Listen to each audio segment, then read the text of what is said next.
Changed smell dog food to smell something sugary, and Annie smiles to knowing smiles to fit American cultural context. Replace the literal translation of the Chinese idiom, light a lantern in a latrine, with a natural English equivalent. Do you have a death wish?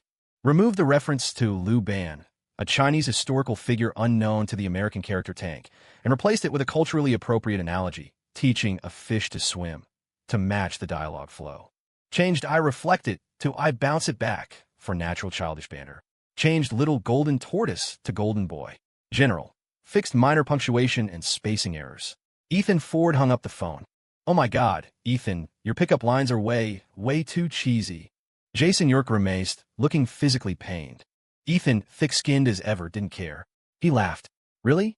I didn't think so. We all think it's cheesy. The three friends chimed in unison.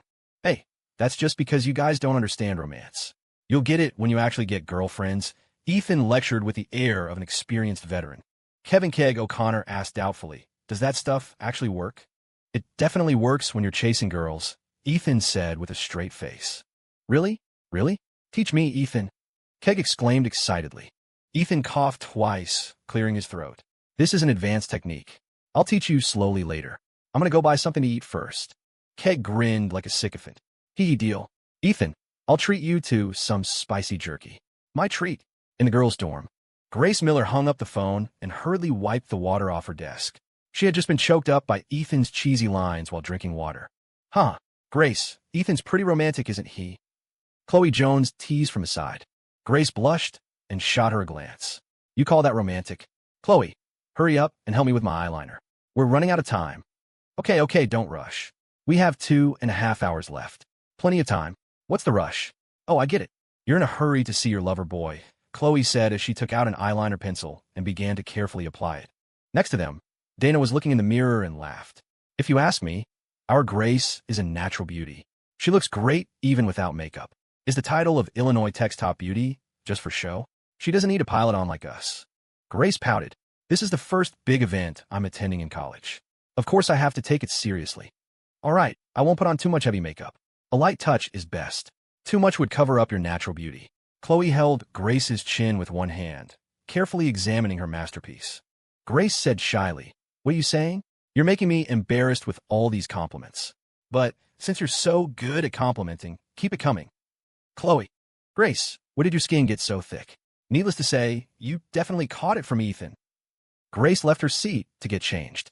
Grace, what are you planning to wear? Chloe asked curiously. The sailor dress. How do you think this navy and white one looks with white shoes? Grace held up the clothes to compare. No way. You have such beautiful makeup on, and you're going to wear casual sneakers? That doesn't match at all. Chloe shook her head repeatedly. Does it really not match? I thought it was okay. Grace scratched her head. She didn't have high demands for fashion. Comfort was her main priority. No. I'll lend you a pair of shoes. You can wear mine. We're the same size. Chloe turned around and pulled a box out from under her bed. I bought these extra. They don't match my outfit today, but they'll go perfectly with yours. Take a look. Grace smiled sweetly. Thanks, Chloe.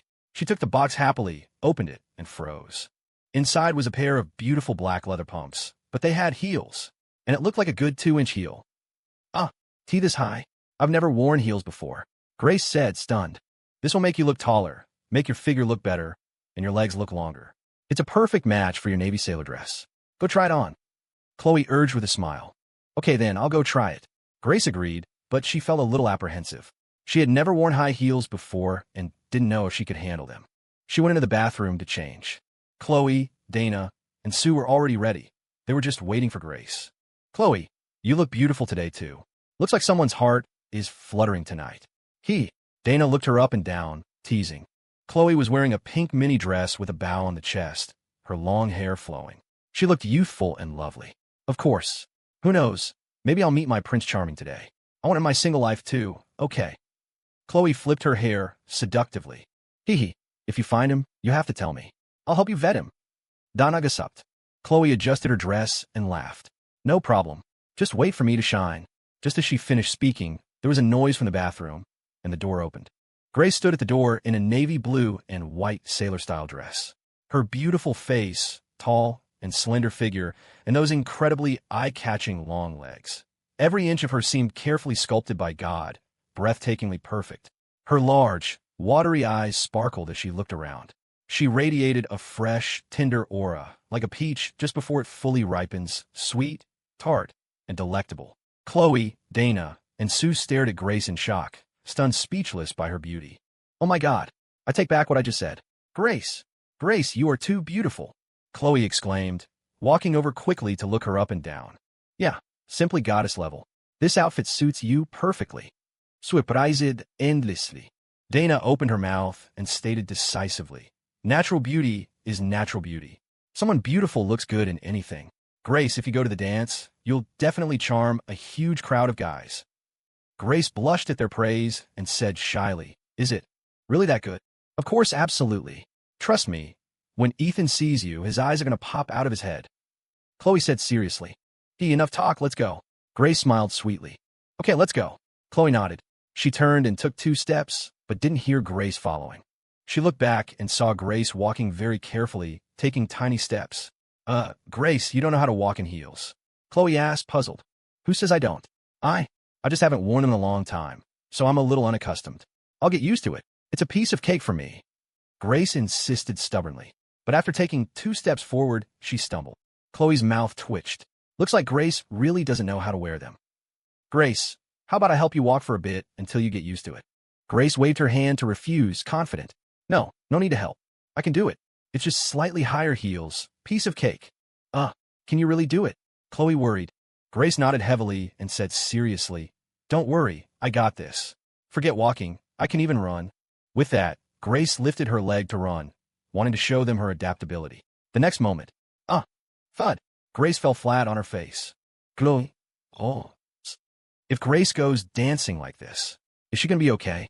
An hour later, Ethan Ford was leaning against a wall, eating a rocket pop, holding a bag full of snacks in his other hand. He looked toward the gym entrance, muttering to himself, "Grace's little bit of time is really a whole lot of time." Just then, Jason Yerk walked by with several girls. "Hey, Ethan, still waiting for the sister-in-law?" Jason greeted him. "Yeah," Ethan replied casually, licking his popsicle. Well, take your time waiting. I'm going to show the ladies from the other schools around the venue first." Jason proudly showed off the group of girls behind him to Ethan. Among them were Lily Chow and Lucy Yates. Lily suddenly stepped forward, extending her hand generously toward Ethan with a charming smile. Ethan, we meet again." Today, Lily was wearing a tight black evening dress. Her figure was curvy, with a magnificent landscape, and not just generally magnificent, at least a 36D. Out of politeness, Ethan shook her hand and smiled faintly. "Hello." He didn't say anything else, implying he didn't want to chat. But Lily seemed to miss the hint. Instead, she actively struck up a conversation. "If you have time now, Ethan, could you show us around? If it's okay, could you introduce us to some fun places near Illinois Tech? We plan to hang out nearby after the dance, but we're not familiar with the area. Right, Lucy?" Lily finished speaking and looked back at Lucy Yates, giving her a signal.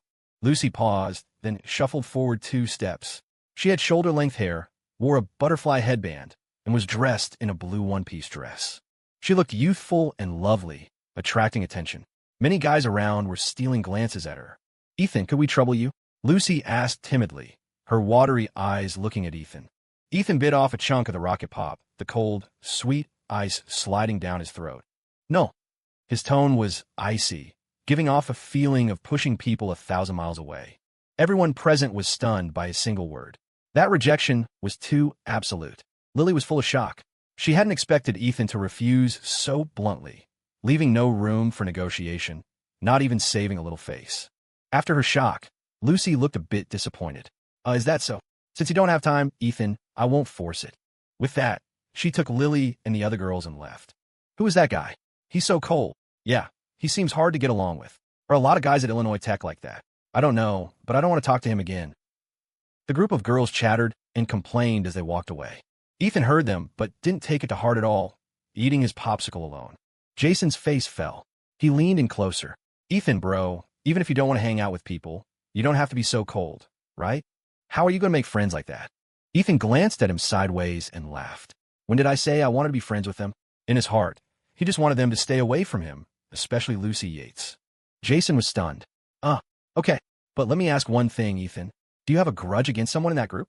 Ethan rolled his eyes at him and scolded laughingly. "No grudge, no grievance.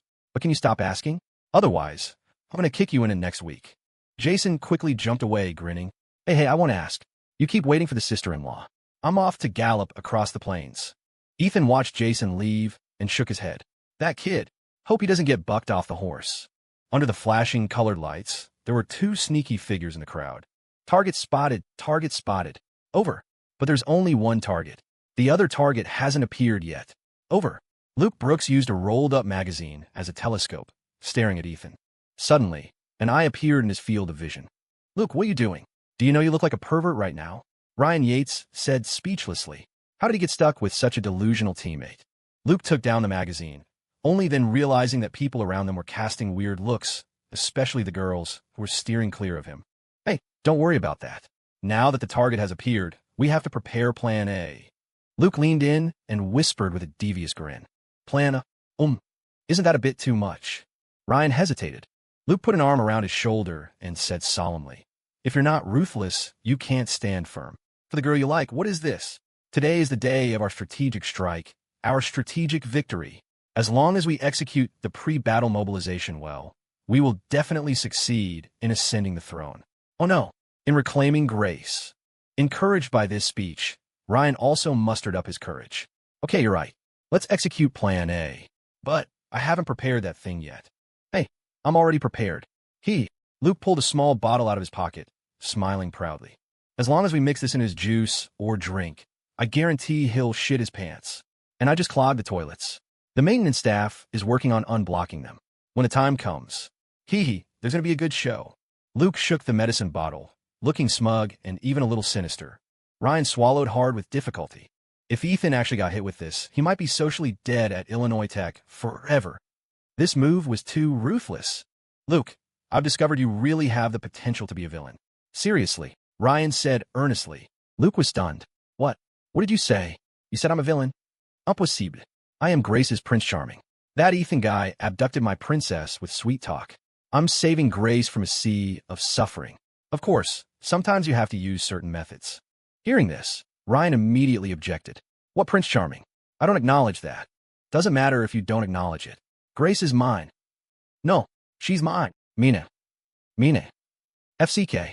Draw your sword. Bring it on. Let's duel. For a moment, the two argued, swords drawn and bows bent, looking like they were about to fight. Suddenly, a commotion erupted near the gym entrance. The two looked over in unison and instantly froze. At the entrance of the gym, Grace was slowly stepping inside, supported by Chloe.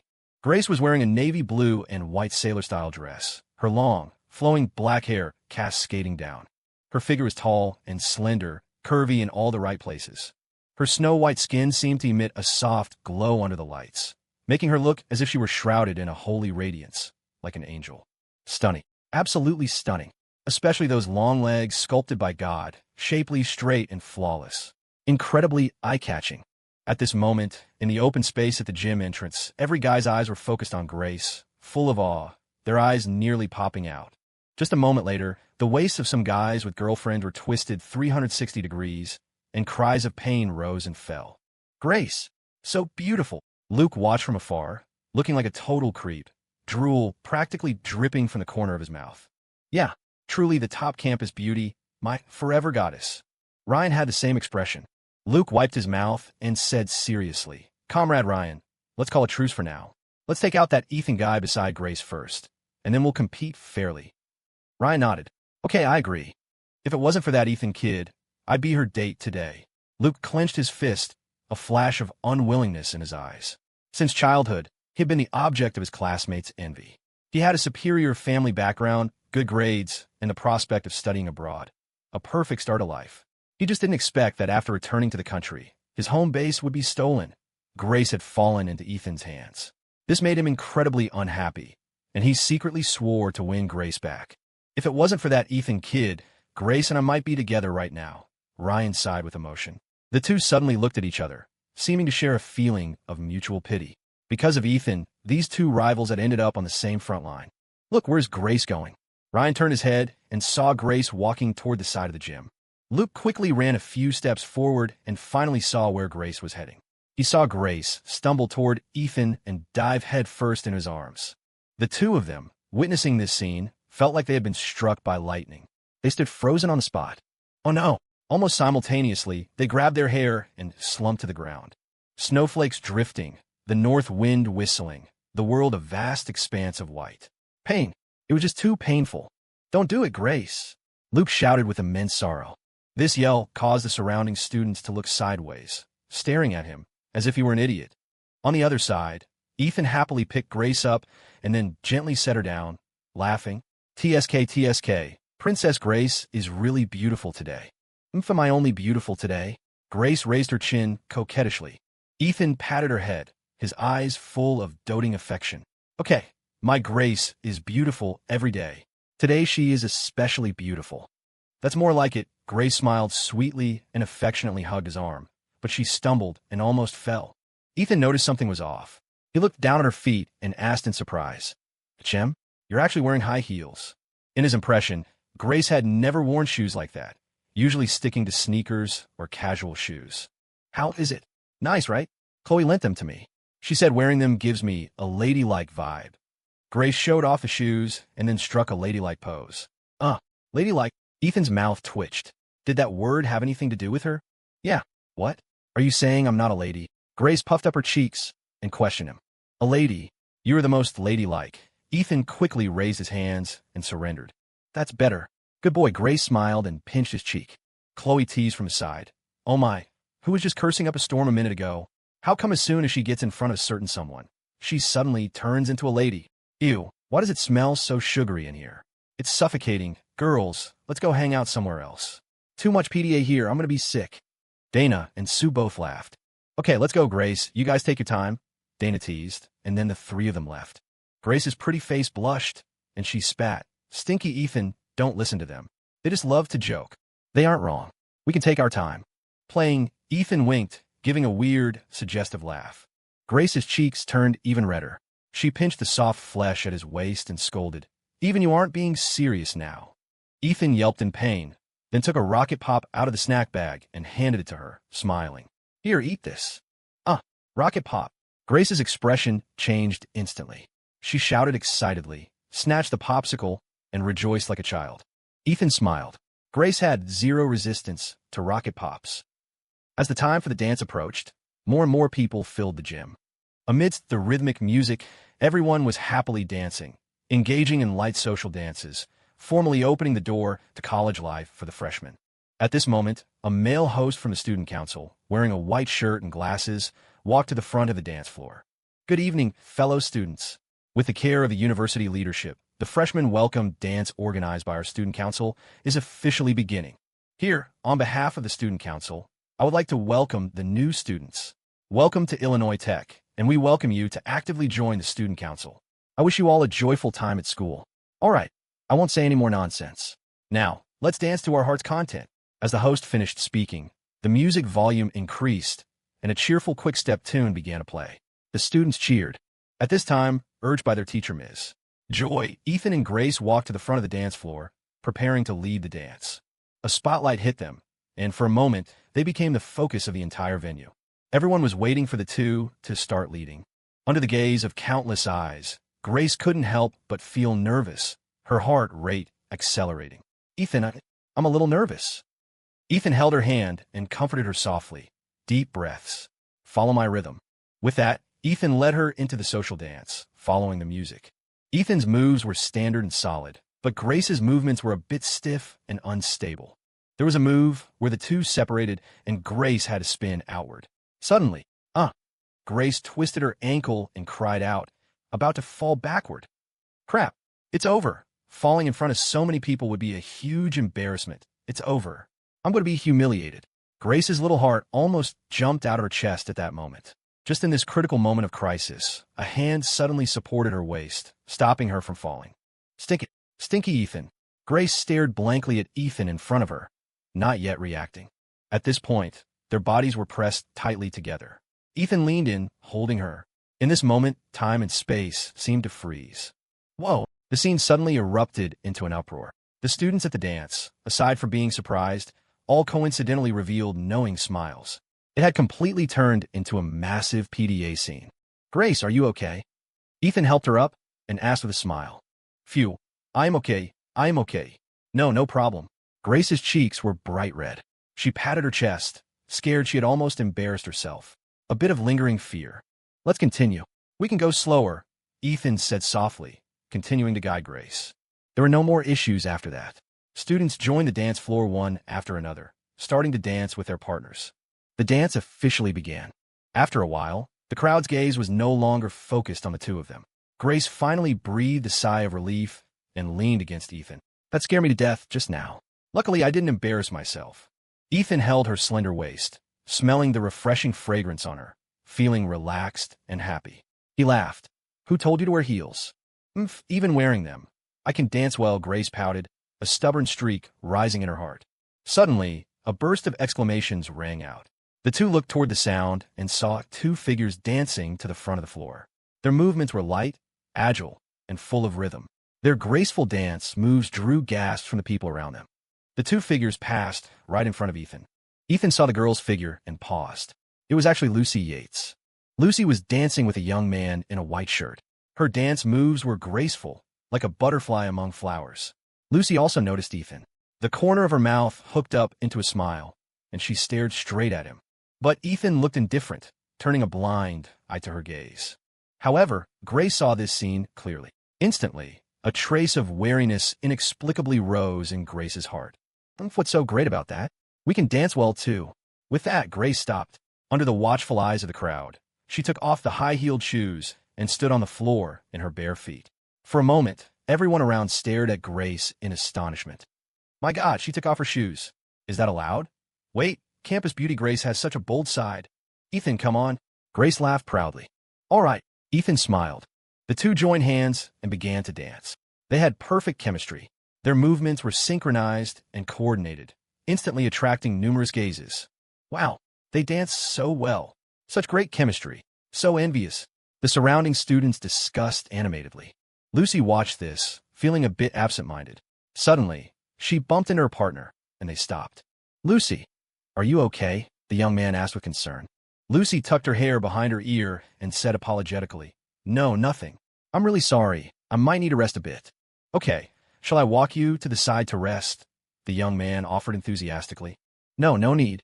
Lucy waved her hands repeatedly, then curtsied slightly and turned to leave. But before she left the dance floor, she looked back at Ethan one last time, a look of doubt in her eyes. Lucy, why are you back? Weren't you dancing pretty well? Lily Chow saw Lucy walking back alone and asked in confusion. No, nothing. Maybe I'm just a little tired. Lucy forced a smile. Lily looked at her expression and guessed. Is it because of Ethan? Not really. Lucy turned her face away, trying to hide it. Don't deny it. Ever since you saw Ethan last time, you seem to be out of it constantly. You haven't actually fallen for him, have you? Lily covered her mouth and laughed. Lucy blushed and rolled her eyes at her. What nonsense are you talking about? He has a girlfriend, and she's so beautiful. Lily leaned in, hooked an arm around her shoulder, and whispered. So what if he has a girlfriend? She's not his wife. As long as you want it, there's still a chance. Besides, I suspect Ethan might be a second-generation rich kid. What he wears, what's on his wrist. TSK, TSK. If you can land him, you might become a wealthy young mistress. Lucy shook off her hand and said speechlessly, That wouldn't be right. Lily continued to persuade her. There's nothing not right about it. Maybe you two are true love? Who can say for sure with feelings? I can't be bothered to talk to you. I need to rest. Lucy didn't want to discuss this and sat down on a seat by the gym wall. Lily chased after her and sat next to her. Hey, tell me, if you don't like him, why have you been so absent-minded lately? Lucy rested her chin in her hands, thought for a moment, and said, I'm just confused. He seems to be avoiding me on purpose. I have a strange feeling like he knows me, like he's known me from a long time ago. But in my memory, I've never met him. I asked him last time, and he denied it too. But thinking back to that day, I just feel like something isn't right. I can't figure it out. After listening, Lily's eyes went wide with surprise. He knows you, but you don't know him? What does that mean? Could it be destiny? Fate? Maybe there really is something between you two. Lucy rolled her eyes at her. She wanted to argue, but the words stuck in her throat. Her thoughts became even more chaotic. At this time, the song ended, and warm applause rang out across the dance floor. Under the spotlight, Grace held Ethan's arm and nodded to the crowd, then exited the floor carrying her shoes. Phew, finally done. Mission accomplished. On the sidelines, Grace let out a heavy breath. Her suspended heart finally settled. Hurry up and put your shoes on. The floor is pretty cold. Ethan laughed, squatting down to help her put on her shoes. Her heart warmed, and she smiled sweetly. Thanks, Ethan. Next time, I definitely won't let you wear high heels. They look good, but they're inconvenient. It'd be bad if you twisted your ankle, Ethan admonished. Okay, I know. You're becoming as naggy as my mom, she teased. Mentioning her mother, she suddenly felt a bit homesick, so she continued. Ethan, we haven't gone back in a while. Let's go home someday. I miss my mom and dad. Okay, this weekend. We'll go back when we're off on the weekend. Ethan stood up and said dotingly. Grace hugged him happily, her hands around his waist, looking up at him with a smile. It's a promise. Ethan looked at the beautiful face close at hand, the exquisite features, the rosy cheeks, and couldn't help but feel a stir in his heart. It's a promise, I agreed to it. So, shouldn't you give me a little reward? Ethan grinned mischievously. Grace's cheeks turned apple red instantly. She spat. Do you still think you're a kindergartner? Asking for rewards for everything. Ethan reached out and pinched her smooth chin, then leaned in closer, their faces almost touching. In this moment, they could completely feel each other's breath. Grace's face was flushed, her little heart pounding as if a small deer were crashing around her chest, about to jump out. If you don't give it to me, I'll take it myself. Ethan smiled faintly, lowered his head, and kissed her lips. MMPH. Instantly, she felt her brain crash. The whole world became incredibly quiet, leaving only the sound of her own heartbeat. It was as if traces of electricity flowed from her lips through her whole body, until her soul trembled. Grace's wide-open eyes slowly closed, her long lashes trembling, completely entering a wondrous sensory world, immersed in it. At this moment, not far away, Chloe and Dana walked over and happened to see the scene. OMG! Dana couldn't help but cover her mouth in shock. She didn't expect Ethan and Grace to actually kiss in a setting like the dance. That was too bold, too romantic. So envious. Sue had a look of pure gossip delight. Me too, Chloe said enviously. But then she immediately pulled out a slip of paper with a number written on it and said proudly, But girls, I have good news for you. I am about to stop being single. Gaga. Wow, really? Chloe, what is this? Dana's eyes went wide with curiosity. Chloe held the slip of paper in her hand and showed it off to the two of them. A handsome guy actively gave me his phone number just now. He was like 6 feet tall, super handsome, and totally charming. Oh my god. That's great, Chloe. Today really is your lucky day. Dana didn't calculate wrong. Dana put on a mystic air, pinching her fingers as if divining. Today the feng shui greatly favors Aquarius. Chloe, according to my calculations, you are not only going to have luck and love today, but you will also meet your true love. Maybe that handsome guy is your true love. If it works out, please be sure to give me a big red envelope. Chloe got happier the more she listened, looking at the paper in her hand. She secretly thought, could it be that my luck is turning today, and in my 19 years of being single since birth? If it works out, forget a red envelope. I'll cover your breakfast for the semester. Just as she finished speaking, her back was suddenly bumped by someone. Miss, please make way. A sturdy figure squeezed past her right side, almost knocking her over. What is wrong with you? Chloe stumbled, steadied herself, and glared at the figure in dissatisfaction. But when she saw the figure clearly, she froze. The guy saw her and froze too. Tank, Chloe, what are you doing here? The two shouted in unison, one after the other. Dana and Sue beside them looked at the pair, both revealing weird expressions. Why were these two so synchronized? Chloe recovered first. She hadn't expected the person who bumped her to be Tank.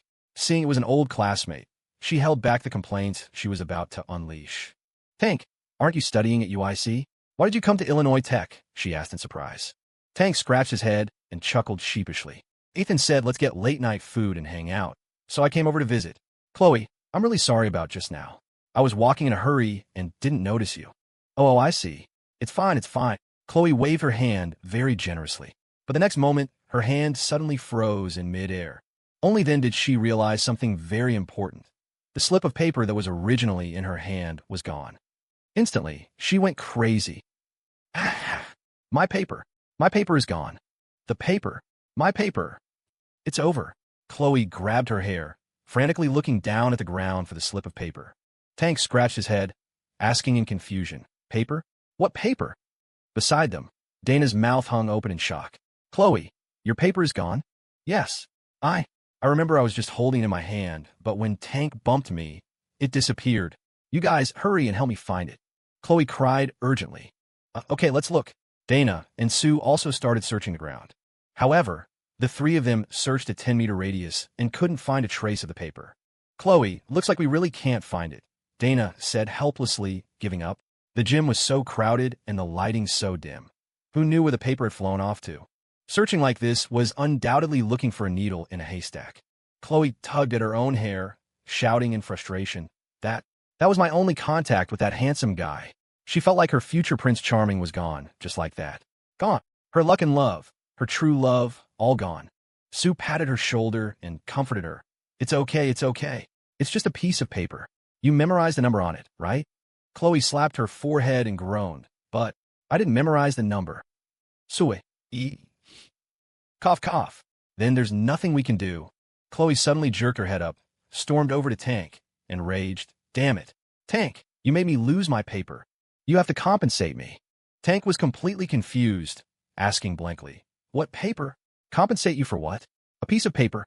Chloe grabbed him by the collar with one hand and said, articulating every word, it was a paper with a handsome guy's phone number on it. You knocked it out of my hand. Hearing this, Tank finally looked enlightened. He smiled bitterly. Chloe, I didn't do it on purpose. How am I supposed to compensate you?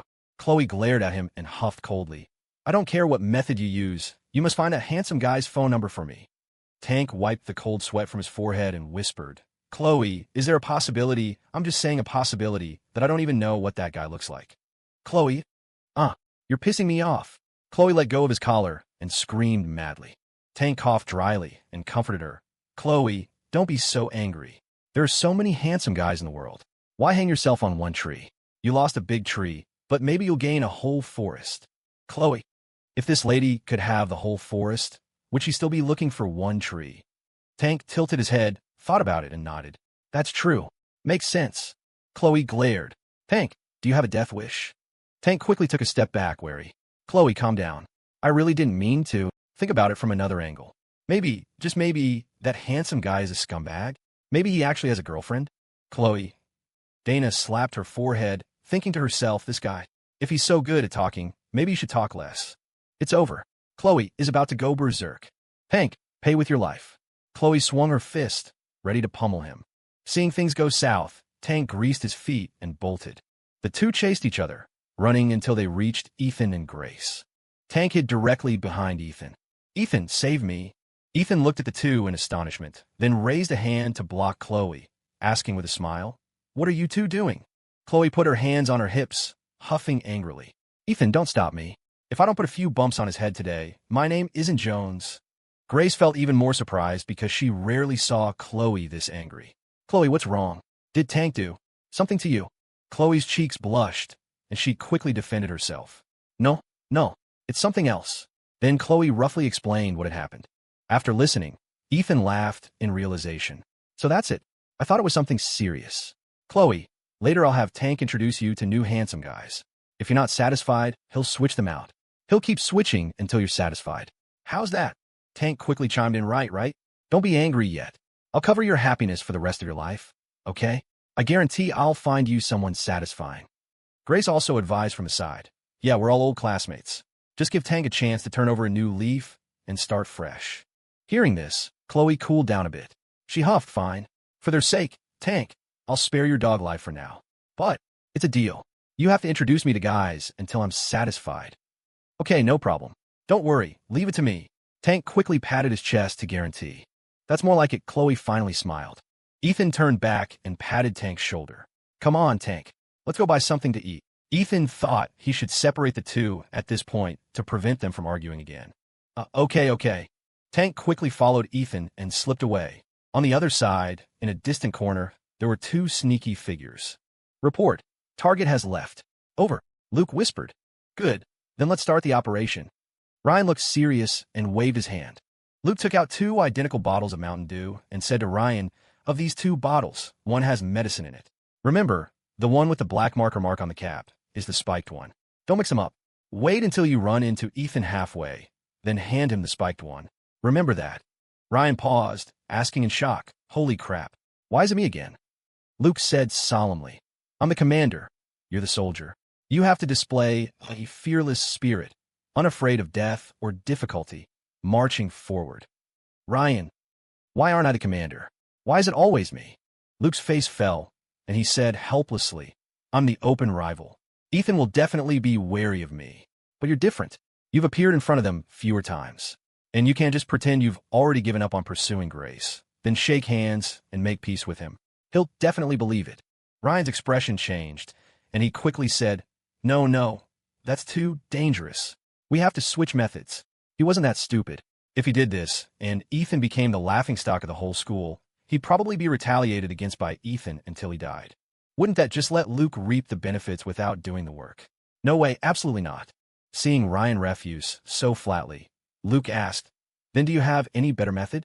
Ryan pondered for a moment, and suddenly a bolt of lightning flashed through his mind. I got it.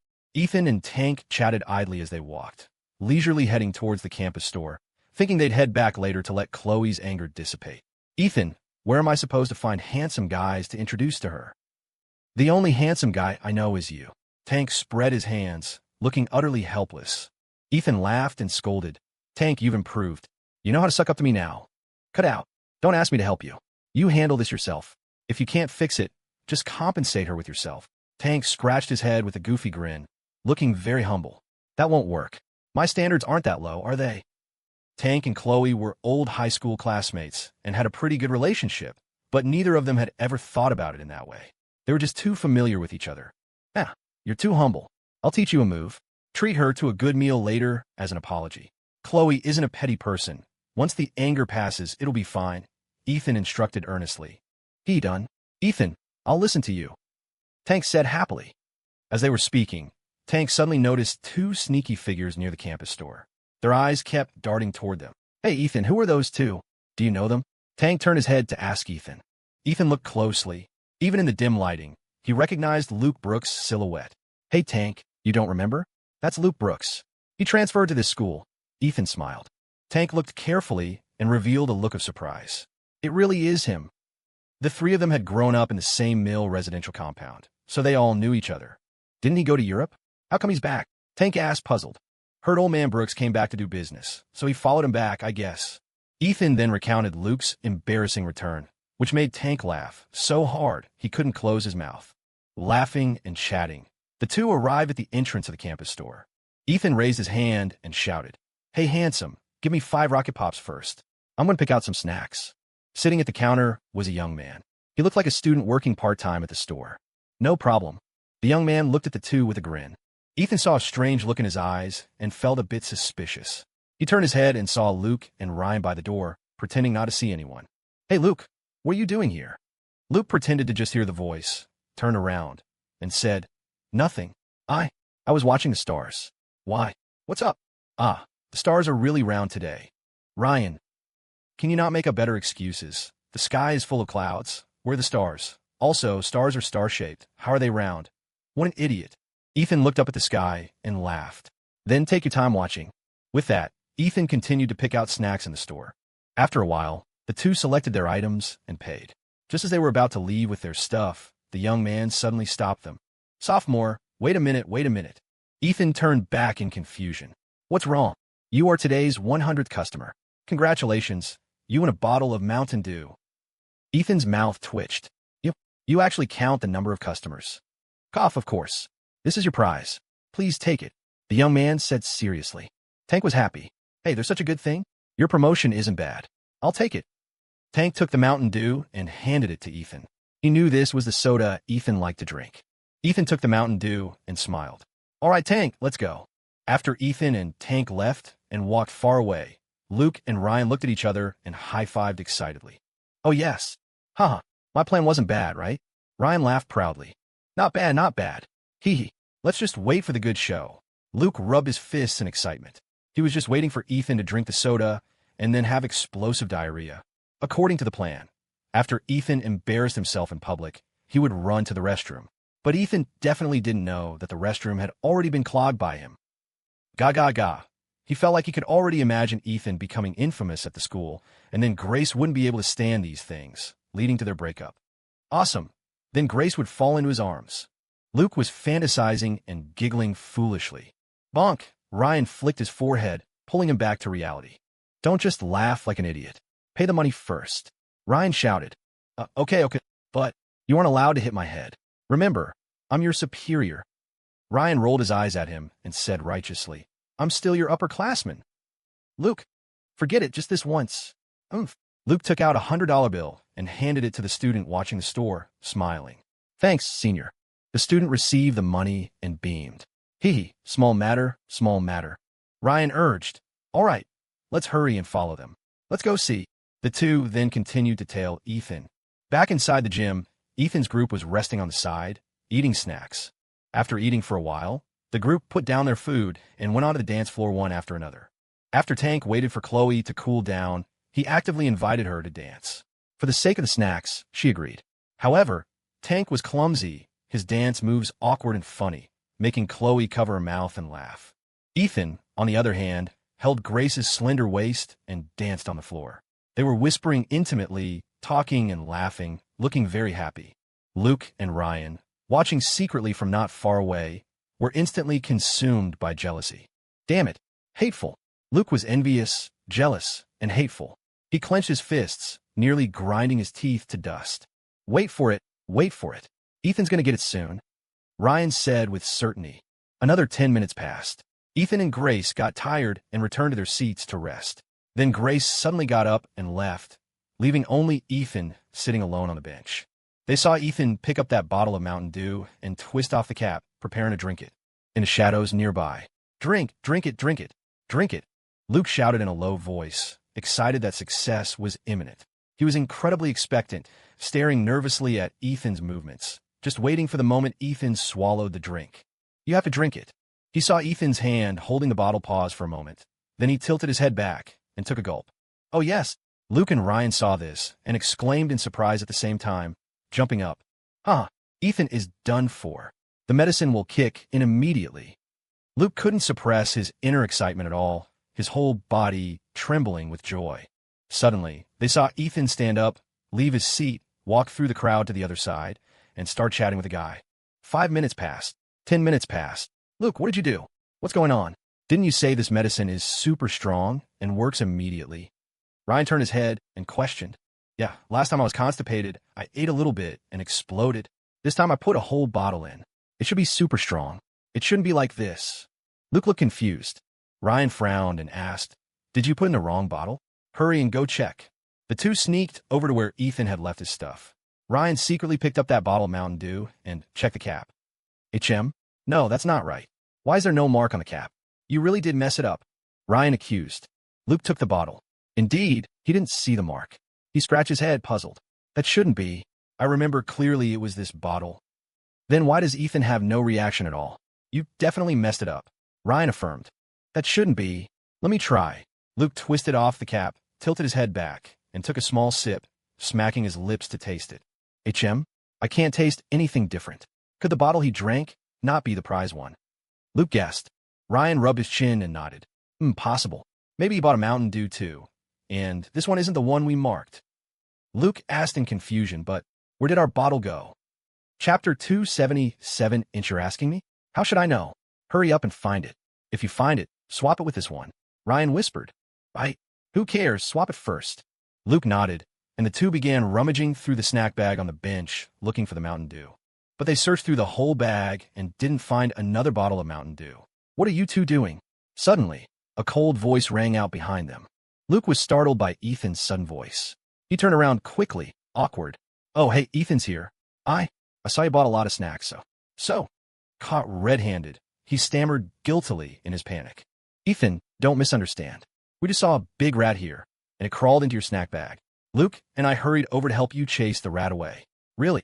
Ryan coughed dryly and said with a straight face. Hearing this, Luke immediately chimed in. Yes. I was just helping you chase away a rat. You should be thanking us. Ethan looked him up and down, chuckled lightly, and asked, Really? Luke nodded heavily. Of course it's true. Look at my innocent eyes. Do I look like someone who would lie? Ethan pointed to the Mountain Dew in his hand and sneered. Who are you kidding? Then why are you holding my drink? Cough, cough, I just came back from overseas not long ago and haven't had Mountain Dew yet. So I just took a little taste. But don't worry, I drank it without touching my lips to the bottle. Just one sip. Giving it back to you now. Luke stammered for a long time, taking a deep breath midway to calm down before putting the Mountain Dew down. A strange expression appeared on Ethan's face. You drank it, and you're okay? I thought you guys put something in the drink. Looks like I might have been overthinking it. Luke? Ryan? What? Both shouted in unison. Luke's face turned white, and he asked urgently, Is this the bottle you got as a prize? Seeing their faces change drastically, Ethan sensed something was wrong. Yeah, there isn't. Actually, something in there is there. Impossible. Where's the mark? Luke felt a sense of impending doom rising in his heart. Oh, that little black dot on the cap? I wiped it off. Ethan replied with a smile. These words were like a bolt from the blue, striking Luke directly on the head, leaving him completely stunned. That meant what he just drank was the spike bottle. Holy crap. Suddenly, Luke felt a churning in his stomach. He felt the medicine kicking in. A moist urge to defecate felt like it was about to spray out. Holy crap. It's over. I've been hit. Ryan quickly comforted him. It doesn't matter. He's been hit too. Comrade Luke, your sacrifice is worth it. Luke. Holy crap. So Ryan, this old boy, is the real fisherman reaping the benefits. I seen I've been played. Ethan suddenly spread his hands and laughed. I did drink it, but I spat it out. Only you drank it. Oh, so there were laxatives in there? How shameless. Ethan righteously scolded the two. How could you be so shameless as to think of putting drugs in a drink? Truly despicable. Low. Too low. How can this harmonious society have such low, shameless people like you? You are simply cancers on society. Tank, standing nearby, heard this and thought it was great, though he felt something was a bit weird. Luke and Ryan were completely dumbfounded now. What? You didn't drink it? Ryan then patted Luke's shoulder and sighed with regret. Luke, our plan has failed. You, hurry and find a toilet. As soon as his voice fell, Luke's stomach let out a violent gurgle-gurgle sound. He felt his insides turning upside down. Luke clenched his butt cheeks, his face instantly turning pale. He turned and ran. Ethan, I am at odds with you forever. He farted as he ran, and it was particularly loud. The back of his pants was wet, attracting the attention of people around him. Ew, it smells so bad. Holy crap, looks like that guy shit himself. Someone shouted, drawing more onlookers. Holy crap, it's true. That guy has diarrhea. It stinks. Who is that? Seems to be that transfer student, the one named Luke. Damn, his pants are wet. So disgusting. Bleck, it smells so bad, I'm gonna puke. Many people around discussed him and pointed fingers. Luke's face alternated between red and white. He felt utterly humiliated, wishing he could find a crack in the ground to crawl into immediately. Too damn embarrassing. Seeing this, Ryan silently followed in another direction, not daring to get too close to him, lest he be implicated and socially dead too. Before long, the two figures disappeared into the crowd. Tank shook his head and sighed with emotion. TSK tisk, truly too shameful. If it were me, I'd definitely transfer schools tomorrow. But this is his own fault. Truly, those who commit sins cannot live. Luke actually played this kind of trick. He definitely didn't know that Ethan wrote the book on this stuff. What do you call this? It's like trying to show off your swimming in front of Michael Phelps. Pure arrogance. The idiom is teaching a fish to swim. Ethan looked at him in surprise. Holy crap. Not bad, Tank. Your idiom vocabulary has improved in just a few days. Tank was embarrassed by the praise. He scratched his head. I've been cramming recently. Cramming idioms. On the other side, Luke ran for his life, clutching his butt, heading straight for the restrooms outside the gym. At this moment, there was already a long line at the restroom entrance. Many people were waiting to use the toilet, especially the men's room. Luke couldn't care less and tried to cut in line to rush in. But just as he was about to rush in, a middle-aged man from the maintenance staff grabbed him, blocking him outside. Hey, what are you doing? Luke's face was purple from holding it in. He said frantically, Uncle, let me in quick. I can't hold it anymore. Go use another place. Don't know who did it, but this men's room is stuffed with wads of toilet paper and wood. I'm arranging for someone to unclog it right now. Don't let me find out who did it. I'll mess him up, making me come over to unclog toilets in the middle of the night. FCK. The middle-aged man cursed loudly. Hearing this, Luke suddenly remembered. I already clogged the toilet. FCK. In that instant, he felt despair. What made him despair the most was that he couldn't hold it anymore. Forget it. Find a place with no people and resolve it first. He turned to leave the restroom area, but just as he walked out, he was blocked by two young men wearing glasses. I say, you have no manners. You're a dignified Illinois Tech student, yet you do something like cutting in line? Simply disgracing the face of Illinois Tech. A student wearing black-rimmed glasses scolded seriously. I don't have time to argue with you. Luke couldn't be bothered with him. He tried to rush out, but was blocked tight. Hey, why won't you listen to reason? HM, what's that smell? It's so bad. The glasses-wearing youth smelled it and quickly covered his nose.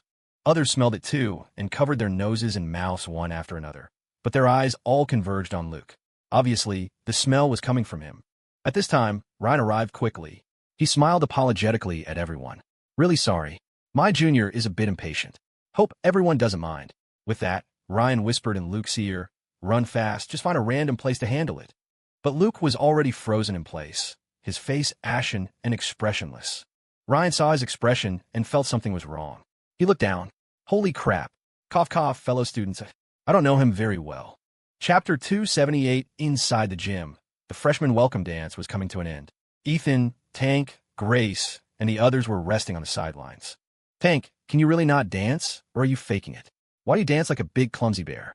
Chloe roasted him mercilessly. I really can't.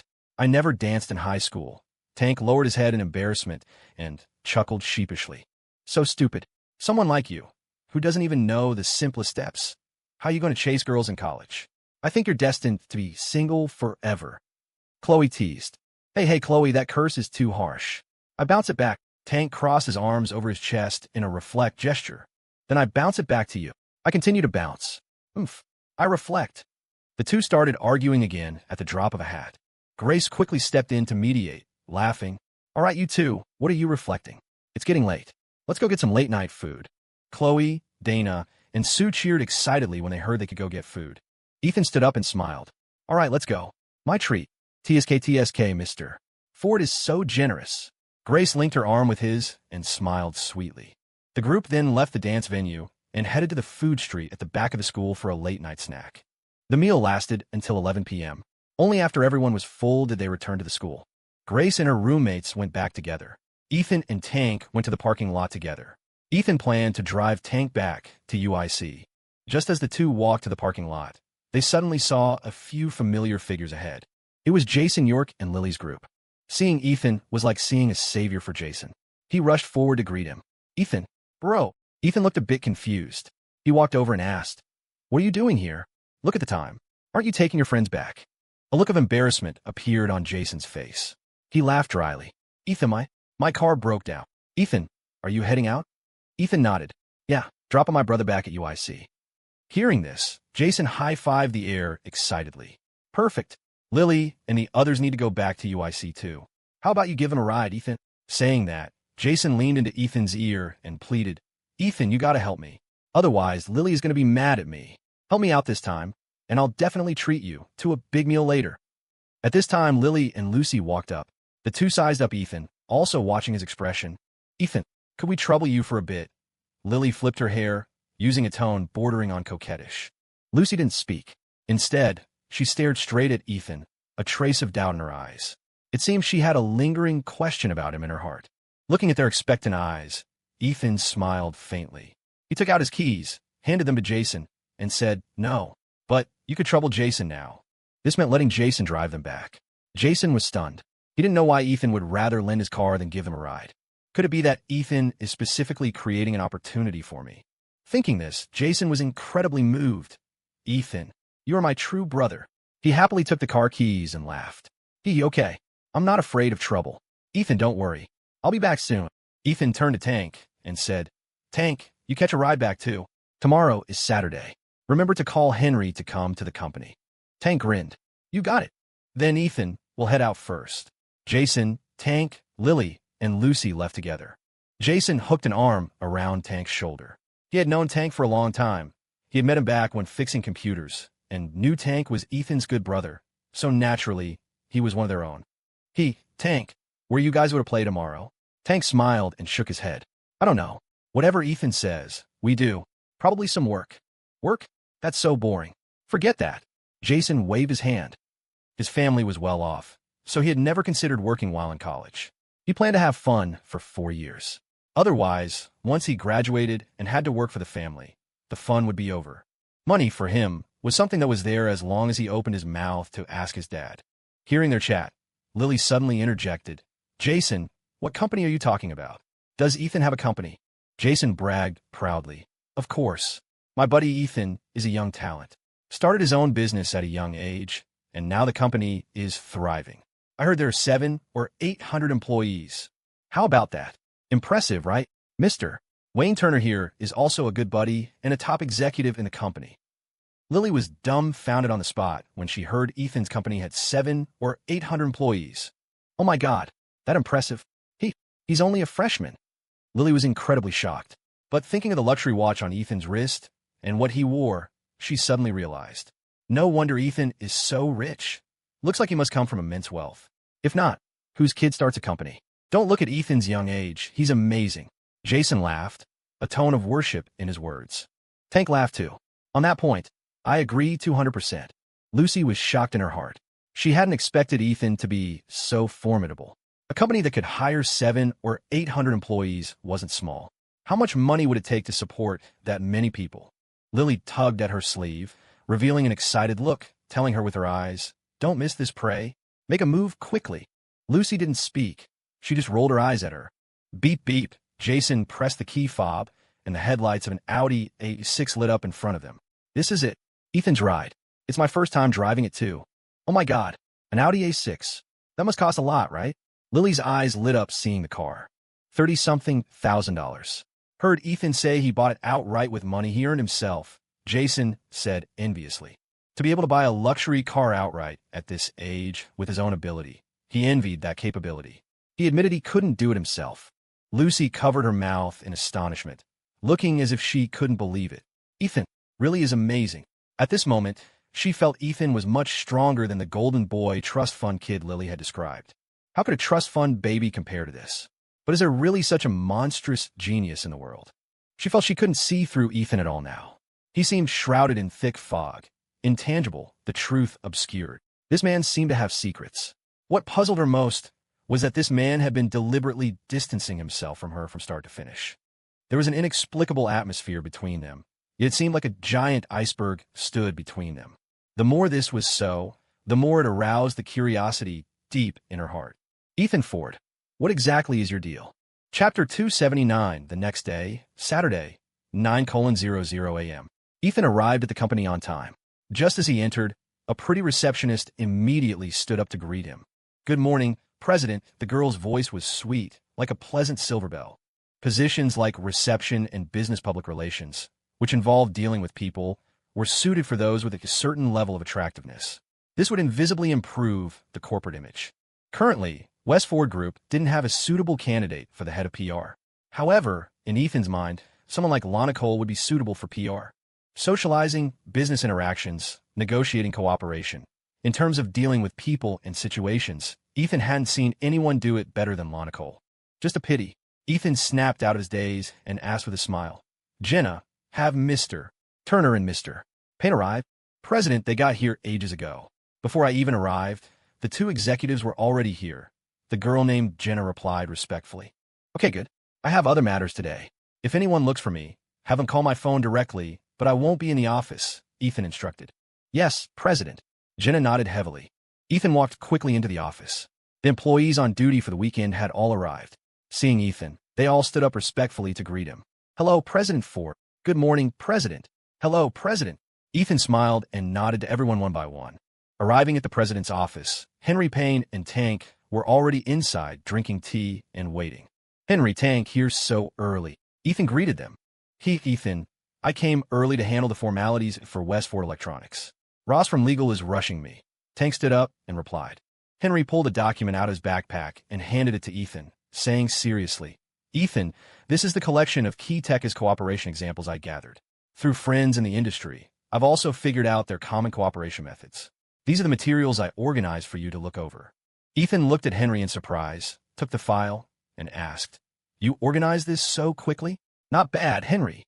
Your efficiency is really top-notch." Hearing the praise, Henry scratched his head in embarrassment and laughed. "Ethan, I rested for so many days and delayed the cyber cafe project for so long. I have to speed things up." Ethan flipped through the file while saying, "Still, don't kill yourself. Work is never-ending." When you have time, spend more with Hannah. Yes, I will. Henry felt warm inside and agreed. Ethan looked through the information. It was very detailed, clearly laying out key tech's overview and cooperation methods. This would be very beneficial for the negotiation between West Ford Group and Key Tech. How are the talks with Key Tech going? What did that manager Cruz, whom Professor Hall introduced, say? Ethan asked. Henry replied, Manager Cruz is already going through the process. However, their company's upper management still has some concerns about changing the Chicago distributor. I've chatted with him a few times, and I sense they still have a bit of distrust towards us. Changing the distributor will affect their interests. Without attractive enough conditions, it probably won't be easy to move them. Ethan thought for a moment and said seriously, Make an appointment with Manager Cruz. It's best to invite his direct superior too. Invite them to dinner in my name. Henry nodded and replied, Okay, I'll call Manager Cruz in a bit. By the way, Ethan, Key Tech is also very close with Southbridge Traders. At least 60% of Southbridge Traders stock comes from their city distributor. I heard Manager Cruz say that Southbridge Traders also intends to take the agency for Key Tech in Chicago. If that happens, Southbridge Traders will almost monopolize 80% of computer parts in Chicago. Ethan knew what he meant. If West Ford Group succeeded in fighting for the Key Tech agency, the relationship with Southbridge Traders would turn into a competitive one, and an open one at that. It doesn't matter. Don't worry about Southbridge Traders. Just do our job well. Ethan chuckled lightly. He spoke very relaxed, seemingly not regarding Southbridge Traders as a threat at all. Henry paused. He knew that once West Ford Group snatched the Key Tech agency position, the fallout with Southbridge Traders would be complete. But seeing Ethan so unafraid of Southbridge Traders settled his heart greatly. Ethan, did you call us to the company today for something important? Is there some special operation? Tank asked curiously. Ethan smiled. Actually, it's nothing much. You guys are about to become branch company leaders. I plan to lead by example and give you a lesson. Huh? What lesson? Tank froze, puzzled. Ethan glanced at their attire. Henry was wearing a casual shirt and jeans. Tank was wearing a white shirt and black dress pants, but the pants had faded and the white shirt was yellowing. Most importantly, neither of them managed their hairstyles at all. Tank's was messy and unkempt, while Henry had a buzz cut that made him look like a college student. Look at what you two are wearing. You aren't earning small money anymore, yet you can't bear to wear something nice. Ethan shook his head helplessly and smiled bitterly. Tank and Henry looked down at themselves, faces blank.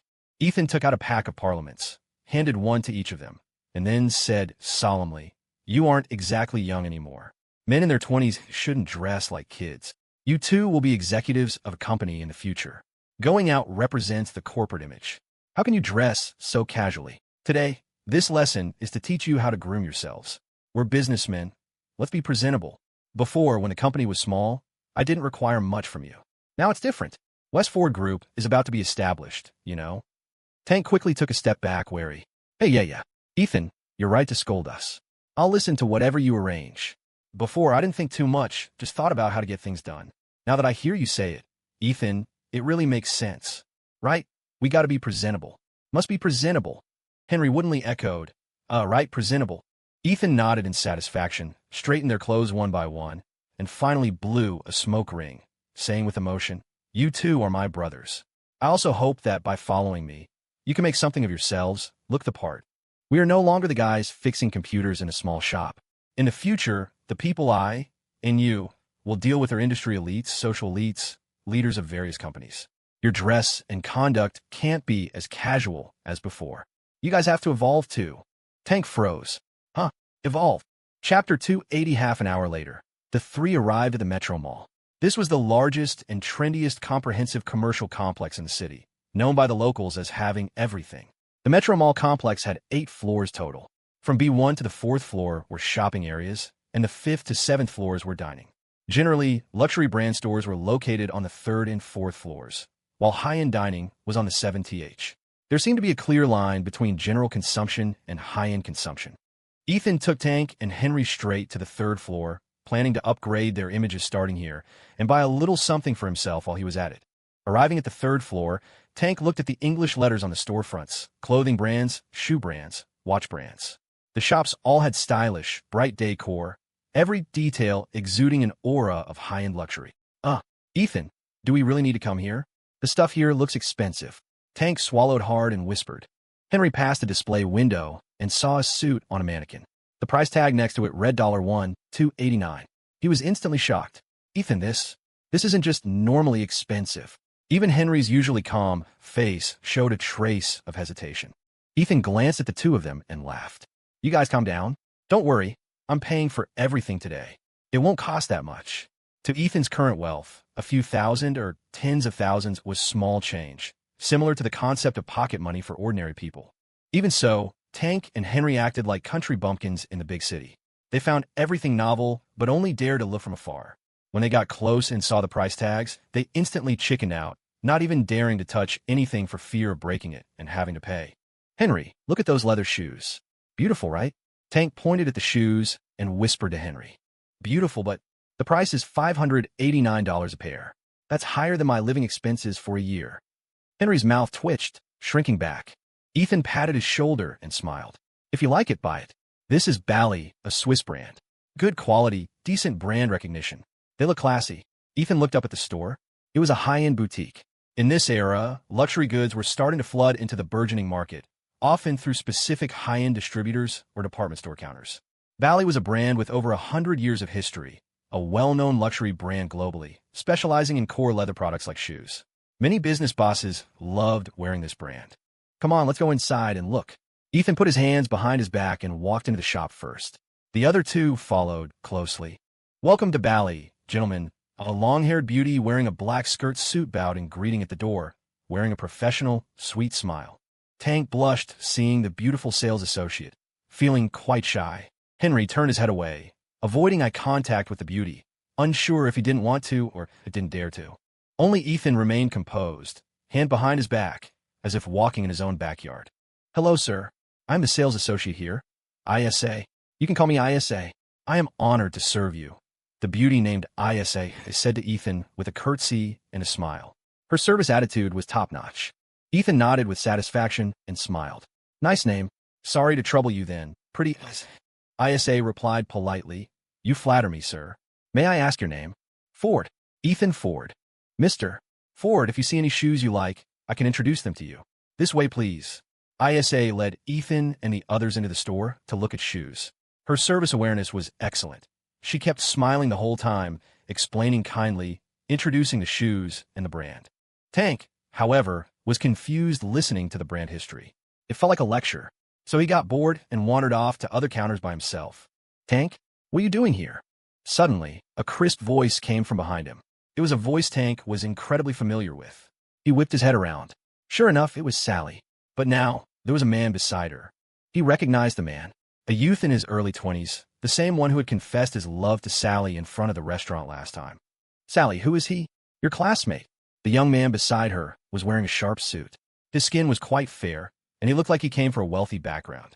The young man was looking Tank up and down with a gaze full of contempt, emitting an inexplicable sense of superiority. Yes, honey. He's my high school classmate. Tank, Sally dodged his eyes, hiding the fact that she and Tank had been boyfriend and girlfriend. Hearing this, Tank's heart suddenly plunged into an icy glacier. He looked at Sally in disbelief. He didn't expect that after cheating on him, Sally would even deny the beautiful relationship they once had, or rather, not admit to it at all. Hey, yeah, just classmates. Tank curled his lip, enduring the knife-like pain in his heart, and mocked sarcastically.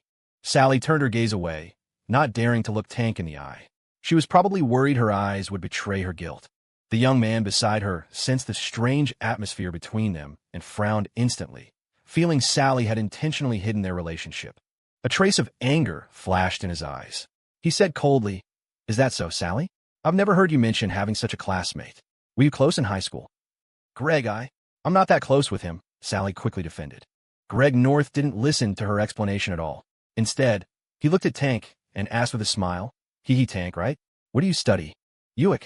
Tank heard the contempt in his tone and felt very unhappy, feeling looked down upon.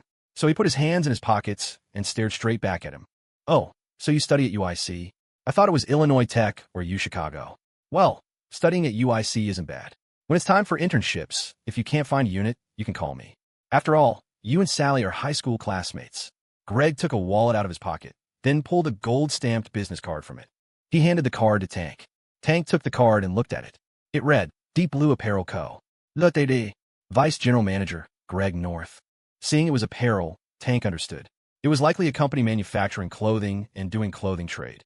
Tank looked at Greg's arrogant, insufferably supercilious face again, and that tone just now. It was like giving alms to a beggar. Tank felt a blockage of anger in his heart. No need. I have a job. With that, Tank slapped the card back onto Greg's chest, turned, and walked away. Greg had never been treated so rudely before and was stunned. The next moment, the gold-stamped card fell to the ground, and his face instantly turned purple. FCKU. What kind of trash is that? Deadbeat scum. Sally quickly soothed him. Honey, don't be angry. Tank's parents just work in a factory. Low class. Don't lower yourself to his level. Greg backhanded her with a slap, cursing. FCK, are you speaking up for him? Sally clutched her cheek, staring at him in disbelief, tears welling in her eyes. You hit me? Greg North glared at her, his patience worn thin. So what? If you don't like being with me, you can walk away right now. Sally lowered her head, sobbing silently, but she didn't move. Greg, clearly agitated, demanded, Tell me the truth. Is there something going on between you and that guy, Wayne Turner? No, really there isn't. Honey, you have to believe me, Sally pleaded, wiping her tears. She knew Greg had a temper, but she endured it. She didn't want to miss this chance to marry into money. As her mother often said, if she could lock down a guy like Greg North, she'd be set for life. She wouldn't have to work in a mill like a regular girl or marry some blue-collar nobody from the boondocks. Wayne Tank Turner was a good guy, but she knew his background. He couldn't give her the life she wanted. She wasn't willing to struggle with him, splitting a single fast food meal into two just to get by. All right, enough. Stop crying. Your crying annoys the hell out of me, Greg snapped, dismissing her with a wave of his hand. Sally nodded, instantly choking back her sobs and clinging tightly to his arm. Meanwhile, on the other side of the floor, Tank returned to the bally section, looking dejected. Ethan Ford was browsing shoes. Seeing his friend's expression, he asked, What's up, Tank? Why the long face? Ethan, I just ran into Sally, Tank said, his voice heavy with misery. Sally, Ethan realized immediately. You still hung up on her? Don't think about it. It's in the past. She's not worth it, Ethan said with a comforting smile. Tank gave a bitter laugh and nodded. Yeah, you're right, Ethan. Henry Payne suddenly chimed in. You said it yourself that night. You're done with her. Tank didn't know if Henry was being sarcastic or just blunt. He sighed. Henry, you've never been in a relationship, so you don't get it. Wait until you find a girl, then you'll know. But seriously, pick the right one. Don't end up like me. How can you just forget someone you like so much? People aren't computers. We don't have a delete button. Ethan understood the sentiment perfectly. He smiled. Well, you can drag the file to the recycle bin. Give it enough time, and the system will automatically empty it. That actually makes sense, Tank said, exhaling a heavy breath, the gloom lifting slightly from his face. All right, forget about her. I picked out a few pairs. You guys try them on. 3 pairs of dress shoes for each of you. That should be enough for your daily rotation, Ethan said, patting Tank on the shoulder. Ethan, that many? That's gotta cost a fortune. Tank asked, shocked. Ethan shot him a look and laughed. I told you to try them on. So quit yapping and try them on. Thanks, Ethan. You really are the best big bro. Huh? Tank chuckled, his mood lifting. With the help of the sales associate, ISA, the two of them tried on the shoes. The fit was perfect. Henry jumped up and down in place, looking puzzled. Ethan, these are comfortable, but I don't feel like there's $700 worth of special. Ethan rolled his eyes. You're paying the premium for the brand, the luxury status. In the future, for work and formal events, you guys need to look the part. So luxury goods are basically a money printer? Henry didn't think about the fashion. His mind went straight to the margins. Of course they make money. That's the value of a brand. Someday, we'll build our own brand, Ethan said with a smile. ISA walked over, asking respectfully, Mr. Ford, shall I box these up for you? Ethan nodded. 3 pairs for each of them. Oh, and the 7 pairs I picked out earlier, box those up too. Ethan planned to buy gifts for his parents, George and Lily Miller and Grace. He wanted to bring something back for everyone. ISA's face lit up with joy. A whale. She hadn't expected this young man to be such a high roller. Absolutely, Mr. Ford. Please wait a moment. I'll have everything packed immediately. I estimate your total will reach our VIP threshold. May I set you up with a membership card? Being a member includes free cleaning for clothes and shoes, delivery services, and exclusive discounts, ISA asked politely. Ethan was used to these marketing tactics. Binding customers with memberships was standard practice. Sure, go ahead. We'll look at some other things while you process that. Ethan waved his hand. Certainly, Mr. Ford. ISA responded happily, then rushed to help her colleagues pack the boxes. Ethan led Tank and Henry to the apparel section, planning to pick out a few suits and belts. However, after looking at a few racks, Ethan shook his head. The suits here were mostly European cuts that didn't quite fit their builds. Finally, he stopped in front of a display of dress shirts. The styles looked decent enough. If you're not buying, don't block the way. Don't act like you can afford this stuff. Suddenly, a mocking voice came from behind. Ethan glanced back and instantly recognized Sally. The speaker had to be the guy she was with. Tank frowned, his voice low. Greg North, whether we buy or not is none of your business. Quit posturing in front of us. Go flex somewhere else. Greg had been annoyed by Tank's presence earlier and sneered. Heh, I can actually afford to flex. Unlike some people who want to show off, but don't have the means. Oh, by the way, you guys probably don't know, but a random shirt here costs more than you make in months. Greg casually grabbed a shirt and dangled the price tag in front of Ethan and Tank. Oh look, just this one shirt is over $400. Henry, seeing Greg's smug face, whispered to Ethan. Ethan, this guy's a piece of work. I really want to punch him. Ethan chuckled lightly. World's full of clowns. Don't waste your energy. For people like this, Ethan didn't even bother giving them a direct look. Greg raised his hand and shouted, Hey, miss, I want this one and this one. Bag them up. A salesgirl quickly took the two shirts down and brought over the mobile POS terminal. Hello, sir. The total is $900. Will that be credit or cash? Credit, Greg said arrogantly, pulling out a bank card and handing it over. The salesgirl swiped it, but the machine beeped an error. I'm sorry, sir. The transaction was declined. She handed the card back. Greg froze, suddenly remembering. His balance might be low. He'd blown through the allowance his family gave him. Damn it. These two shirts were ridiculously expensive. This was awkward. The flex failed. Greg saw Ethan and the others looking at him like he was a joke. It felt like he'd just swallowed a bug. Cough. You know what? That other one doesn't look that great. I don't really like it. I'll just take one, Greg said, trying to save face. All right, sir, the salesgirl replied. This time the card went through. Sir, here is your shirt. She handed him the bag. Greg took the bag, regaining his swagger as he looked at Ethan. Oh, hey, got another new shirt. Price is all right. Not too high. He turned and wrapped his arm around Sally's waist, his tone dripping with sarcasm. Sally, babe, in this world, there are some things certain people can't afford from birth, and they'll never enjoy them in their entire lives. Don't you agree? Sally murmured a weak response. Ethan shook his head and spat out two words, dumbass. FCKU, who are you calling names? Greg exploded, his face turning purple with rage. Ethan shook his head, ignoring him. Engaging with people like this only encouraged them. He turned and scanned the rack of shirts. There were about a dozen left. He casually picked out 3 and set them aside, then smiled at the salesgirl. Hi there. Except for these 3, I'll take the rest. Box them all up for me. The salesgirl stood frozen, her eyes wide with shock. Greg's jaw dropped, his face a mask of disbelief. The moment Ethan spoke, the area fell silent. Everyone stared at him in shock. The salesgirl thought she had misheard and stammered. Sir, did you say? All of them. Ethan smiled faintly. Why? Are they not for sale? Oh, no, of course. Please wait a moment. I'll pack them right away. The salesgirl was overjoyed and immediately started bagging the items. At that moment, ISA walked over and respectfully handed Ethan the bill. Mr. Ford, here is your receipt.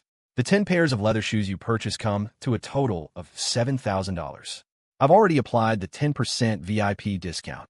Everyone else who heard the $7,000 figure was stunned. Tank opened his mouth, screaming internally. Holy crap, $7,000 just for shoes. That's luxury for you. Greg and Sally stared at Ethan, dumbfounded. Greg's face showed extreme shock and disbelief. Spending $7,000 on shoes? He had never been that extravagant. If he spent money like that, his dad would beat him black and blue. Who the hell was this guy? Was he some second-generation heir from a wealthy family? It was very possible. Sally was shocked, but mostly by how Ethan could have so much money. She remembered Tank mentioning that Ethan opened a computer repair shop. She had been there a few times. It was just a small storefront. Had Ethan hit the jackpot in a short time since she last saw him? Does that mean Tank, working for him, was making good money too? Suddenly, Sally looked at Tank with a complicated expression. Mr. Ford, did you purchase clothes as well? ISA asked, surprised. Yes, just bring it all up together, Ethan said with a smile. Soon, the other salesgirl finished scanning the tags and said to Ethan, Mr. Ford, the total after discount is $16,500. Thank you for your patronage. Will that be card? $16,000. The group nearly dropped their jaws hearing the number. Ordinary folks might not save 10 grand in years, and he just spent 16,000 in one go. Greg swallowed hard. Spending that much on clothes and shoes meant he wasn't just rich. He was loaded. Yeah, card. Ethan pulled a bank card from his wallet. After the transaction cleared, ISA bowed deeply with a beaming smile. Thank you for your business, Mr. Ford. No problem. Please have these delivered to the address on this card. Ethan handed her a business card. ISA took the card with both hands. Her eyes widened. President, West Ford Group. Oh my God, this young man is the president of a corporate group. Unbelievable. ISA covered her mouth in shock, but quickly recovered, her attitude becoming even more respectful. She bowed. Certainly, Mr. Ford. Ethan turned back and glanced at Greg, speaking calmly. Kid, don't go around acting like a big shot just because you have a little pocket money. It's embarrassing. Greg's face turned shades of green and purple. He stammered, unable to form a coherent sentence. Ethan smiled slightly and added, Posturing is really pointless. Saying that, Ethan looked at Sally and said coldly, Sally, you leaving Tank. I actually think it's the best thing that could have happened to him. I hope you don't regret it later. For the sake of us being old classmates, let me give you some advice. Take care of yourself. With that, Ethan led Tank and Henry away. When the three of them were far enough away, Greg turned his bloodshot eyes on Sally and demanded furiously, What did he mean by that? You used to be with that guy, Wayne? You dated him. Sally panicked, her eyes darting around. Honey, it's not what you think. Let me explain. Explain my ass. FCKU, you lied to me. You said you lost it riding a bike? Bullshit.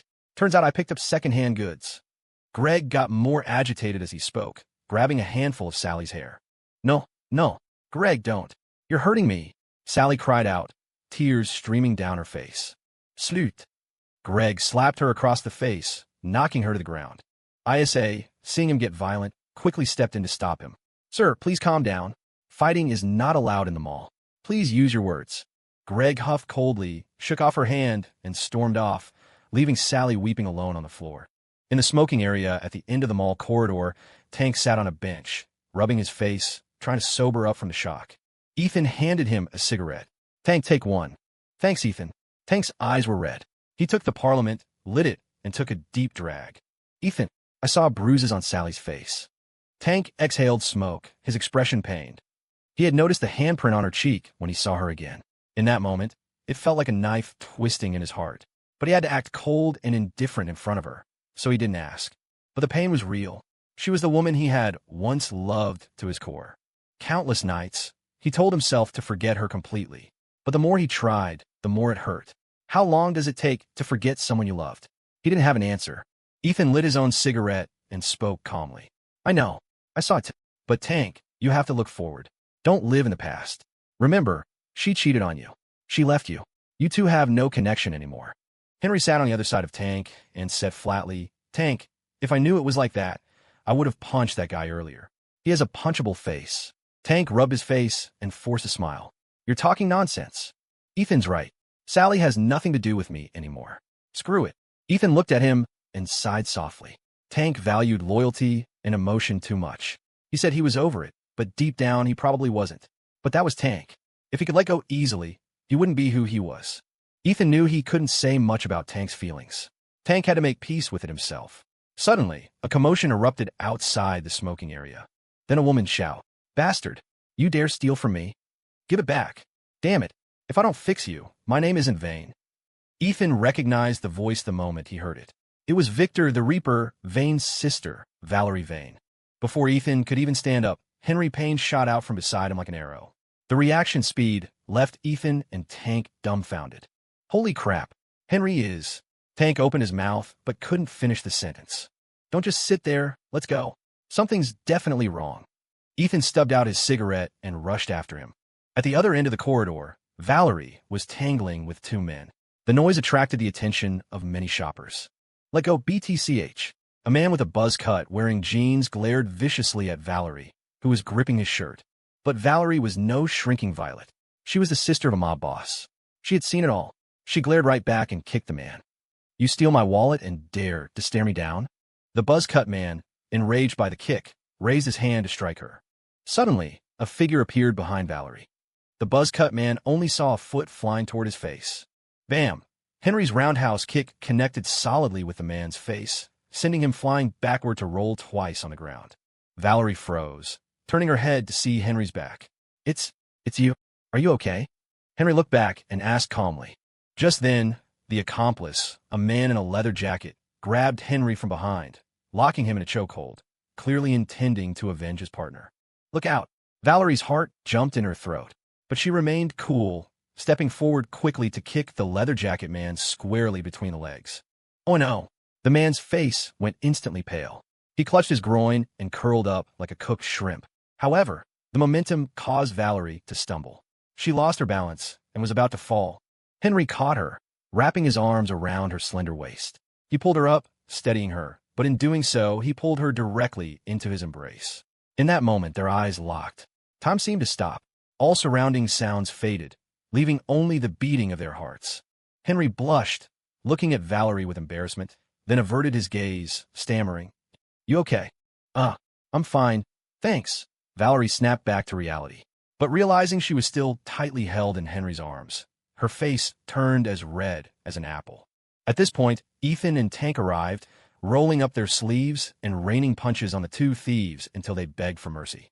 "What did you steal? Hand it over," Ethan shouted. The leather jacket guy threw the wallet and ran, abandoning his partner.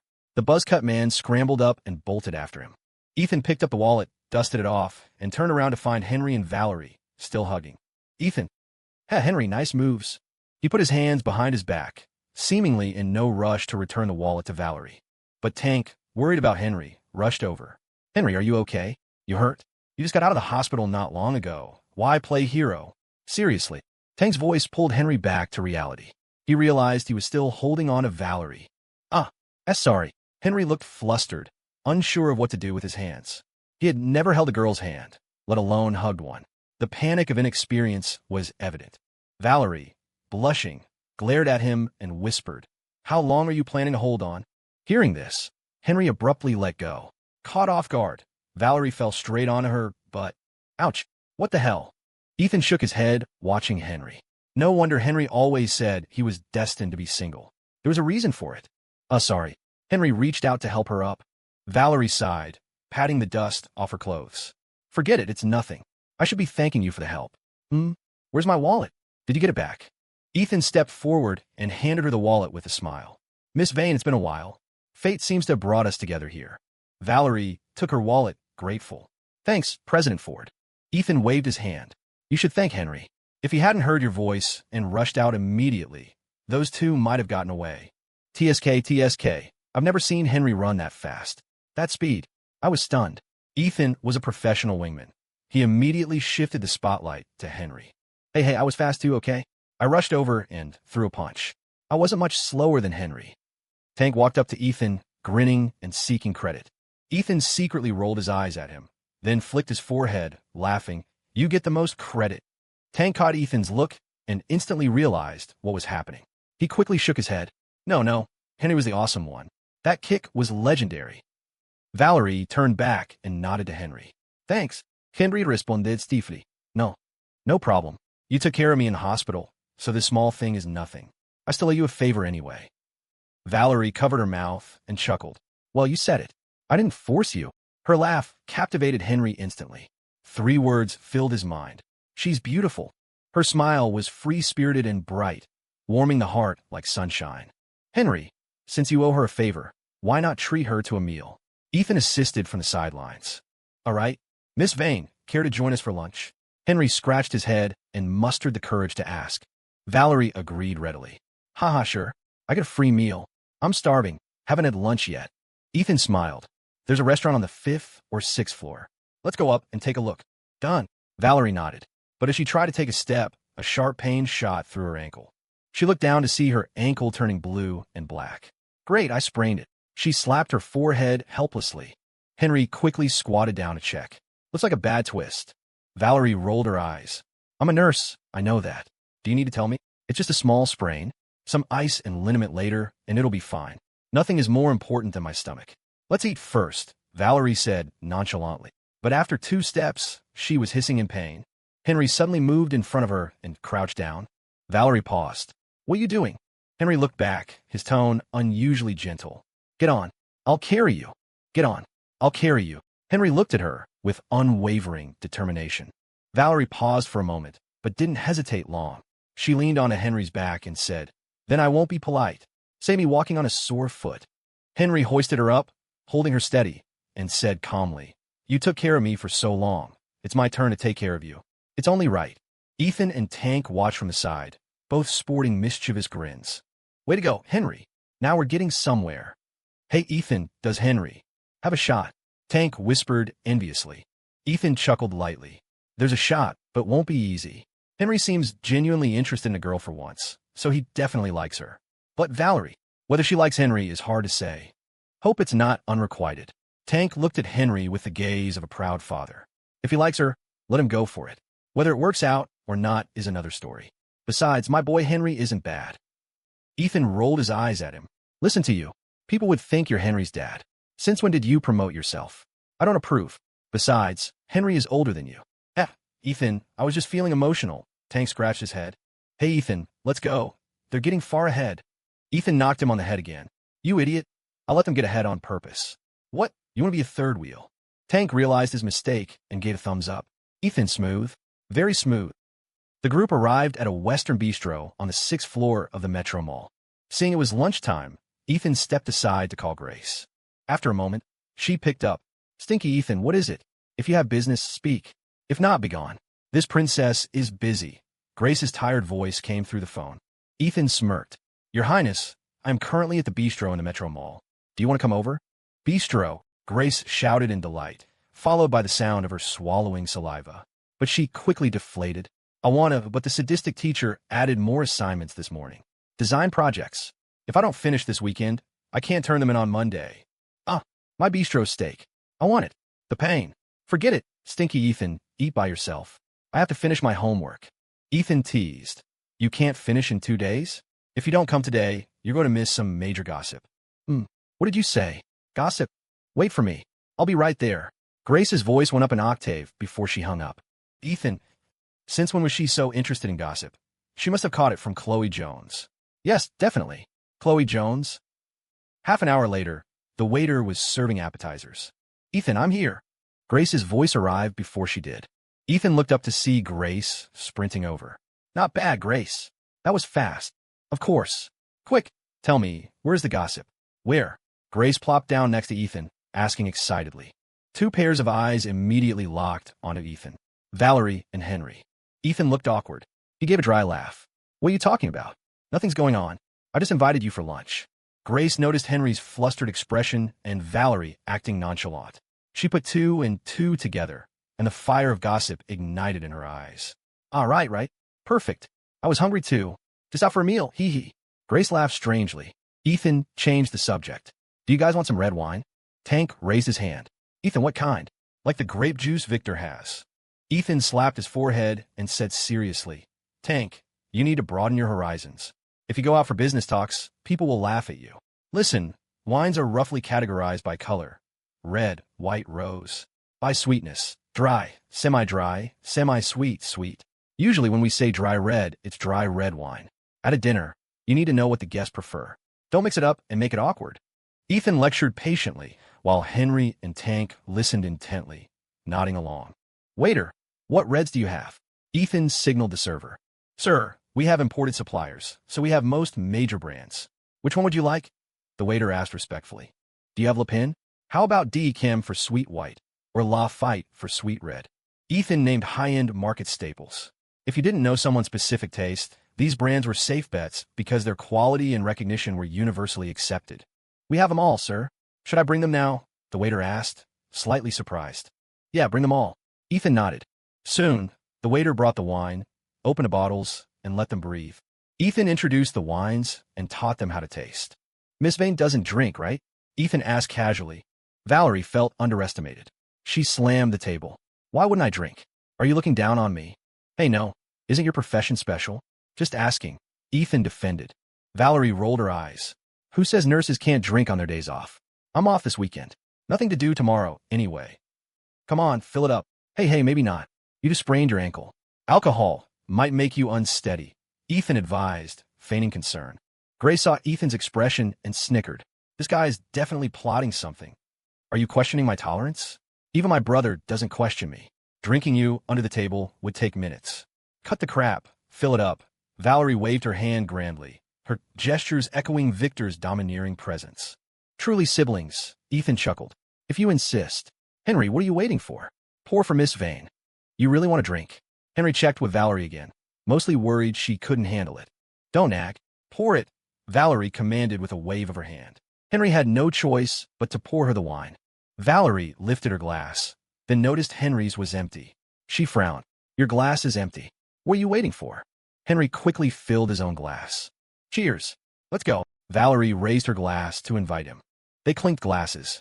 Henry took a sip, but Valerie downed the entire glass of red wine in one go. More than half a glass of wine vanished like water down a drain. This scene left everyone stunned. Tang dropped his jaw, staring blankly. Oh my God, Miss Vane's tolerance is extraordinary.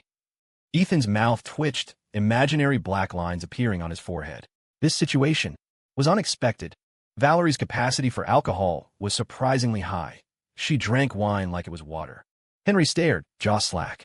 Valerie allowed a small burp and rolled her eyes at him. What are you doing? Saving it for the fish. Henry. Okay, I'll finish it. Not wanting to be looked down upon. Henry downed his glass too. Huh, that's more like it. Come on, fill her up. I'll play you for a few rounds of fingers. Valerie laughed heartily, pouring Henry more wine as she spoke. It was Henry's first time seeing such a boisterous girl, but his gaze toward Valerie only grew gentler. All right, as much as you want, I'll keep you company, Henry said, showing his resolve. Ethan, seeing Valerie getting hyped instead of drunk, felt a phantom toothache. He had miscalculated. It looked like Henry wouldn't be able to handle Valerie on his own. No, he had to think of a plan. Ethan rolled his eyes toward Tank and Grace. The two caught Ethan's signal and understood instantly, nodding almost simultaneously.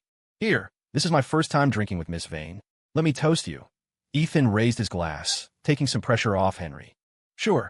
Come on, red wine is weak. Bottoms up. Valerie laughed, then down another glass.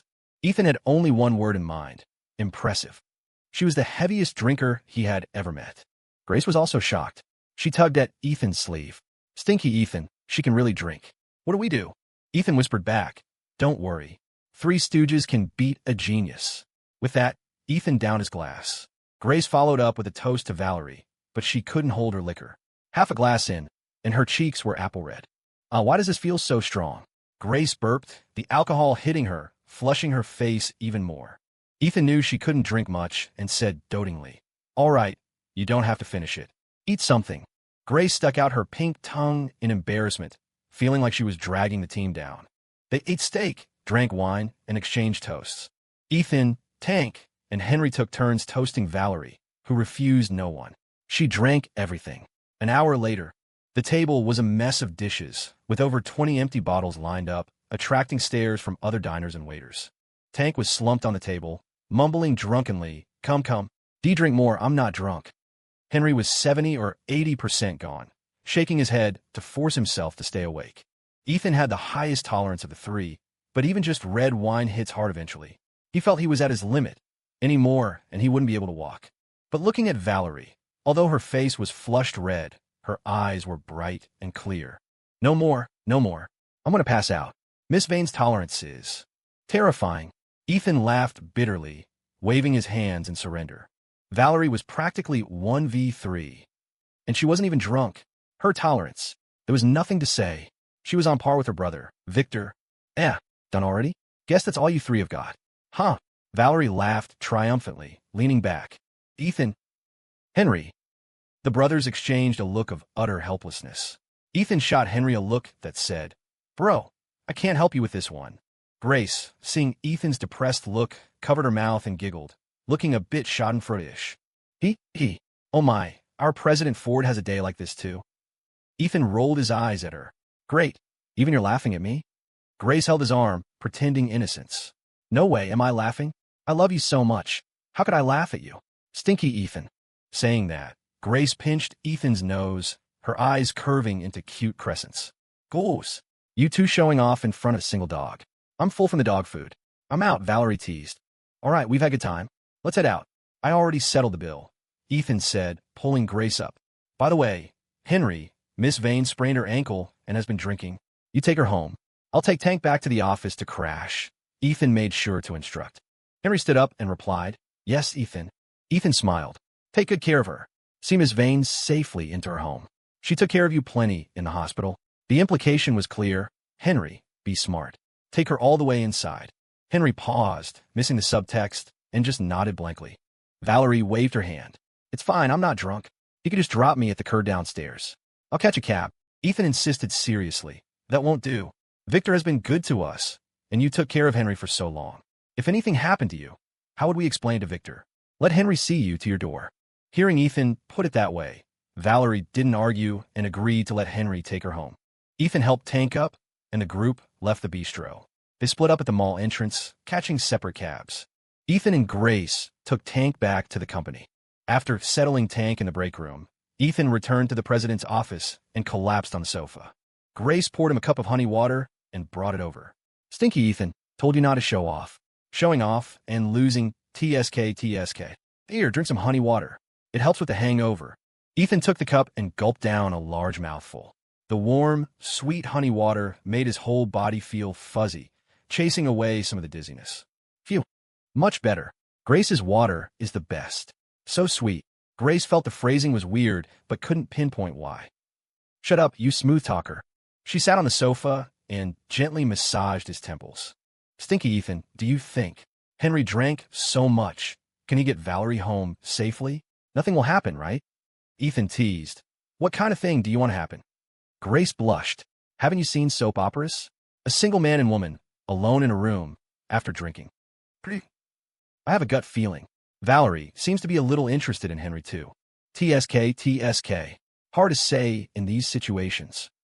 Meanwhile, in the residential compound near Chicago General Hospital, Henry carefully helped Valerie up the stairs.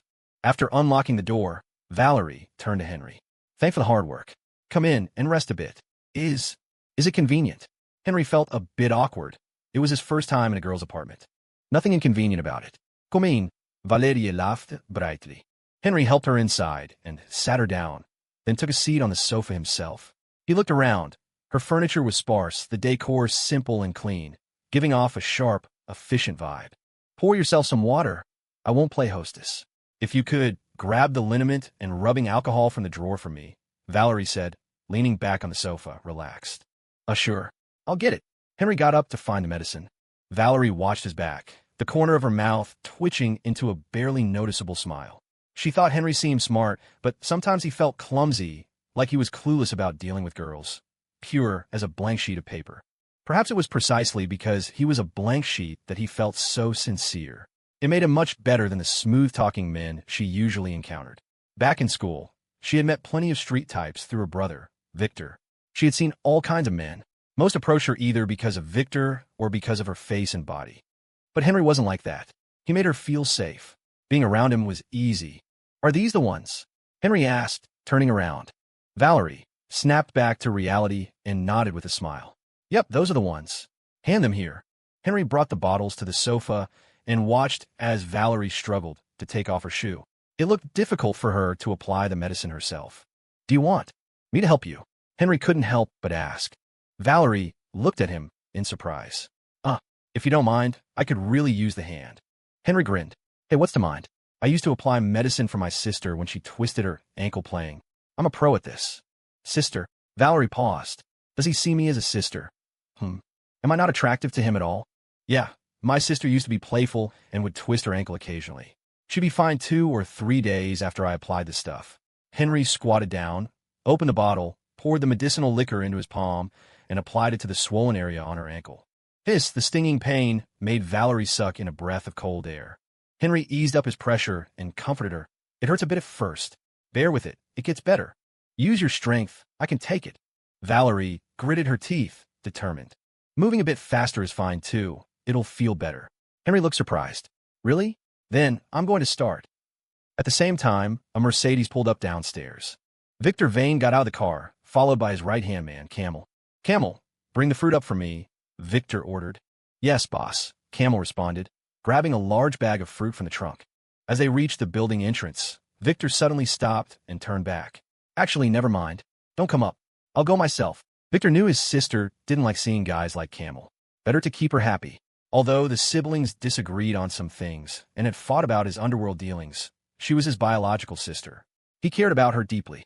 He was at the hospital visiting some injured brothers, so he decided to drop by and see her.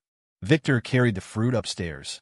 Just as he reached the door of Valerie's rental, he heard strange, squishing sounds coming from inside. F faster. I can take it. Valerie's voice drifted out, accompanied by heavy breathing. Then I'm going to use force, a man's deep voice replied.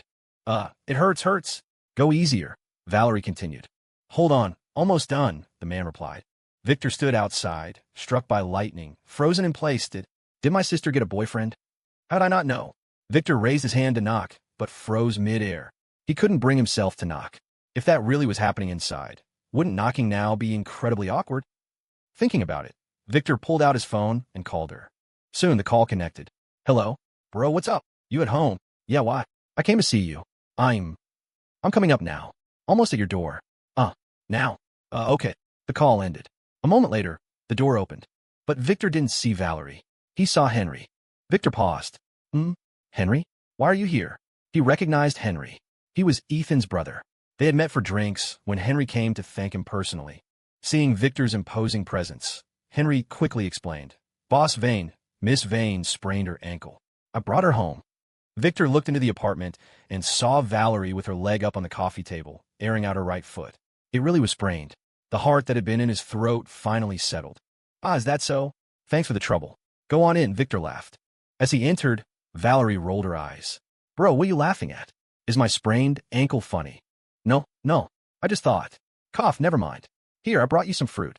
Victor laughed awkwardly, placing the fruit on the table. Valerie huffed. How do you have time to come over? Not busy with your big underworld business. Victor put on a soft face, speaking gently. I missed you.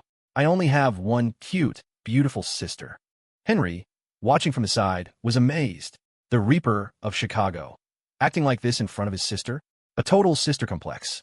Valerie giggled, covering her mouth. Save it. That line works on your ladies, not me. Spit it out, what's up? Hee, Dad's big birthday is in a few days. He wants you to come home for dinner. Don't worry, just family. No outsiders, Victor promised, patting his chest. Valerie waved her hand. All right, no problem. I'll head back a day early. By the way, bro, you drove here, right? Give Henry a ride back later. I drank at lunch. I'm sleepy now. Valerie yawned. Oh, sure. No problem, Victor replied, glancing at Henry with a look that held hidden meaning. Henry kept his expression calm, eyes forward, pretending not to notice. Half an hour later, Victor and Henry went downstairs together. They didn't speak on the way down. Once outside, Victor pulled out a cigarette and handed one to Henry. Henry, tell me the truth. Are you trying to get with my sister? Are you trying to pick up my sister? Victor Vane held out the cigarette, his eyes locked onto Henry. In that instant, an oppressive aura erupted from Victor, heavy enough to make an ordinary person struggle to breathe. But Henry's face remained calm. He took the cigarette smoothly and spoke slowly. Yeah, Boss Vane, to be honest, I do like Miss Vane. Facing Victor's formidable presence, Henry maintained a composure like a mountain that wouldn't crumble. He hadn't feared death back then, chopped 18 times without a whimper. His mental state was different from the average person. In this world, there were originally only two people he cared about, Ethan and his sister, Hannah Payne. Now, there was a third, Valerie Vane. Just these three. So no matter how sharp Victor's gaze was, it couldn't shake his inner resolve. Even if this answer might anger Victor, he didn't hide it. He didn't plan to make excuses. He chose to say it openly. Hearing this, Victor laughed. With that laugh, the imposing pressure vanished. Good kid. You got guts. Ethan didn't pick wrong. Victor slapped him on the shoulder, laughing loudly, his eyes showing a glint of appreciation. Henry, I never interfere in my sister's affairs, and I won't object to whoever she dates. But she is my biological sister. I hope she finds the right person, someone suitable. I don't want to see her get hurt. You understand? Victor lit his cigarette and handed the lighter to Henry. Henry took the lighter, lit his own, and said solemnly, Boss Vane, I know. I have a sister too, and I love her very much. I understand how an older brother feels. Victor smiled approvingly. Good that you understand. You're Ethan's brother, so you're my brother too. If you need help with anything in the future, give me a call. Saying that, Victor pulled out a business card and handed it to him, a sign of his endorsement. A smile finally appeared on Henry's face as he took the card. Thanks, Boss Vane. Victor blew a smoke ring, pondered for a moment, then said, by the way, there's something I hope you'll remind Ethan about. That big internet cafe he opened in the University District is right next to Damien Cross. Tell him to be careful. Damien is a wolf. If you're not careful, he'll take a bite out of you. Henry's expression turned serious. He nodded. Understand. Ethan mentioned him. We'll handle it carefully. Victor hummed an acknowledgement, then patted his shoulder, smiling. Let's go. Get in. I'll drop you off. The next day, Sunday, Ethan arrived at the company early to handle the 361 project matters. Knock, knock. A knock sounded at the door. Come in, Ethan called out, stopping his typing. The door opened, and Calvin Trent walked in. President, I need to consult you on something. Calvin looked grim as he walked quickly to Ethan's desk. Oh, what is it? Ethan frowned slightly. Something that made Calvin this nervous had to be big. Yesterday, I instructed Lee from Westford Electronics to coordinate with Southbridge traders regarding the shipment and pick up next week's stock. But Southbridge said the order form was incorrect and their warehouse didn't have enough stock. They sent it back for reconfirmation. I confirmed it personally yesterday. It was completely fine. It matched the order we pre-booked the week before, all confirmed with Southbridge's sales manager. Later, I called personally to ask, and Southbridge said they're implementing a dynamic supply policy. They claimed several power supply units in the order were booked by other channels, so they have no stock for us. But I never heard Southbridge issue any notice about switching to dynamic supply. This morning, I updated the order to try and get a partial shipment first, but they said all the items on the list were fully booked. The situation is that we can't get stock from Southbridge. Before, they changed to weekly pickups. Now, they won't even give us goods. This impacts Westford Electronics operations massively. If we can't get supply next week, our Westford e-commerce platform and our physical stores will face a situation where we have nothing to sell. Calvin explained the sequence of events in detail, looking worried. With years in the industry, his business instincts were sharp. He felt Southbridge was deliberately making things difficult. This was a thorny issue beyond his pay grade to handle. So, he reported it to Ethan immediately. Ethan listened, his brow furrowing, his eyes turning cold. It seemed this move was definitely Frank Zane's doing. Had Frank already realized Westford Group was in contact with the provincial distributor, Keytech? Don't panic. I'll call Frank and ask about the situation, Ethan said calmly. When facing this kind of thing, panic was the enemy. First, determine the opponent's goal and the reason for their actions. Only by understanding the situation could they make a targeted move. All right, President, it's best if you handle it. Calvin nodded repeatedly. Ethan took out his phone and called Frank Zane. The phone rang, but it wasn't picked up quickly. It rang for over 10 seconds before connecting. Brother Ford, calling so early in the morning. Is something the matter? Frank's lazy voice came from the other end, completely lacking his previous warmth. Ethan sensed the change in tone, but suppressed his coldness, putting on a warm smile. Brother Zane, I'm not disturbing you, am I? Just wanted to ask you something. I'm not doing much right now. Ask away, Frank said. Brother Zane, I heard from my people that your company is doing some dynamic supply thing. The stock we pre-ordered is unavailable. Is that true? Ethan asked with a patient smile. Oh, right. There's such a thing. I borrowed a supply strategy from abroad. We just implemented it not long ago, and we're preparing to send notices to our channel partners. Brother Ford, you know how fast the computer market is growing right now. But the manufacturers aren't producing enough. I don't get much stock from the provincial distributors either. Supply is tight. If I don't adjust, other partners will have complaints, Frank explained. Hearing this, Ethan's face went completely cold like frost. Frank's words clearly meant he was deliberately targeting Westford Group, changing supply strategies without prior notice, using other distributors as an excuse, suppressing stock, and even refusing to supply. Anyone with half a brain knew this was Frank's warning to Westford. A supply cut warning. Ethan spoke calmly. Brother Zane, business shouldn't be done this way. If you do this, what about my stock for next week? What about the future? A cold laugh came from the other end of the line. Brother Ford, some things indeed shouldn't be done. But you going around me to contact Keytech. What does that mean? Ethan understood immediately. He really had found out about the contact with Keytech. Although the moves had been secretive, Keytech must have leaked the information. Since it had come to this, Ethan simply smiled faintly. That's right. I did contact Keytech. That is an internal matter for Westford Company. Does it have anything to do with Southbridge Traders? The implication was, my business is none of your business. On the other end, Frank sneered. Ethan, I thought you were a smart kid. If you and I cooperated, the market in Chicago, even the whole state, would be ours. Doing this, you're cutting off your own lifeline.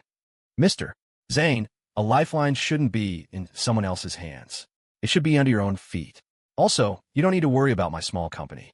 I don't feel I need a partner, Ethan said calmly. This was his first direct refusal of Frank's partnership proposal. Since they had shown their cards and flipped the table, there was no need to hide anything. Frank's voice turned cold. Is that so? Mr. Ford, I think you will regret this decision. The sound cut off abruptly. Frank had hung up. This signaled that Southbridge Traders and West Ford Group had completely broken ties. Ethan remained expressionless, putting down his phone and leaning back in his leather chair to think. The president's office fell into a dead silence. Calvin Trent stood by listening. He had heard snippets of the call, and, judging by Ethan's attitude and tone, this was big. West Ford Group had fallen out with Chicago's largest computer parts supplier, Southbridge Traders. He didn't speak, just watched Ethan, waiting for orders. Taking 3 deep breaths, he mentally prepared himself to handle whatever chaos was coming. After a long while, Ethan spoke. Calvin, draft a group announcement. I'll release it personally. Roughly, West Ford Company is suspending all cooperation and personnel exchanges with Southbridge Traders effective immediately. I'll have Ross Lawton from Legal draft a lawyer's letter to send to Southbridge. We'll sue them for breach of contract. You focus on stabilizing internal operations. I'll solve the supply issue as soon as possible. I'll try to replenish stock before next week. Hearing this arrangement, Calvin was slightly surprised, but he nodded firmly. Yes, President. I'll get on it immediately. He understood. Ethan was striking first.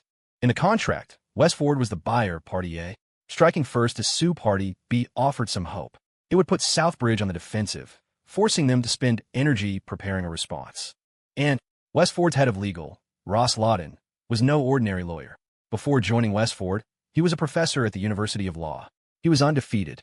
Ethan's decisiveness and ruthlessness were what surprised him. Calvin gave Ethan a deep look, then turned and left the office to get to work. Ethan was left alone in the office. He spun his phone, various strategies flashing through his mind. The priority was solving the supply problem. He had to secure the city dealership from Key Tech. Southbridge would definitely act immediately. Not only would they cut supply completely, but they would also use their influence to call on other related distributors to block supply. At least within Chicago, many part suppliers would likely cut them off. And according to agency agreements, distributors in other cities weren't allowed to cross-sell. If caught, the consequences were severe, so getting stock from other cities was a dead end. There was only one path now. Secure the city dealership from Key Tech ASAP. Ethan called Henry. After a moment, it connected. Ethan, Henry, we've shown our hand to Southbridge. Push on that side. Arrange a negotiation meeting for tomorrow.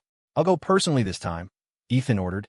Okay, I'll call them right now and report back as soon as I have news, Henry responded, his voice steady. Good. Ethan nodded. After hanging up, Henry called back shortly after. Ethan picked up. What's the situation? Manager Cruz agreed to a meeting tomorrow, but it has to be at Key Tech's office. His direct superior will be there too. They'll decide whether to do a dinner after the discussion, Henry replied. Ethan frowned. Before, scheduling dinners had been smooth. Even if they couldn't make the time, they would agree to it. But now, a dinner required discussion? Key Tech must have had a change of heart or new concerns. No problem. We'll go there personally tomorrow. We must secure it in one trip. Henry, come to my office now, Ethan said calmly. Okay, I'm on my way, Henry replied. At that moment, the door opened and Ross Lawton from legal walked in. Ross smiled. President, you looked for me? Meanwhile, at Southbridge Traders, Frank Zane paced his office, smoking. Frank, want some coffee? Lana Cole walked in expressionless, carrying a cup. Not in the mood. Lana, aside from making tea and coffee, what can you do? Put your mind on work. Frank scolded impatiently. Lana's expression dimmed. She lowered her head without replying, silently placing the coffee on the table. At this moment, her heart was ice cold. Since the last incident, she had completely given up on this relationship. She lived her work and life like a walking corpse. Lana, that kid, Ethan showed his hand. He specifically went around us to contact Key Tech. That kid wants a piece of Key Tech's city dealership rights too. And he explicitly rejected my partnership offer.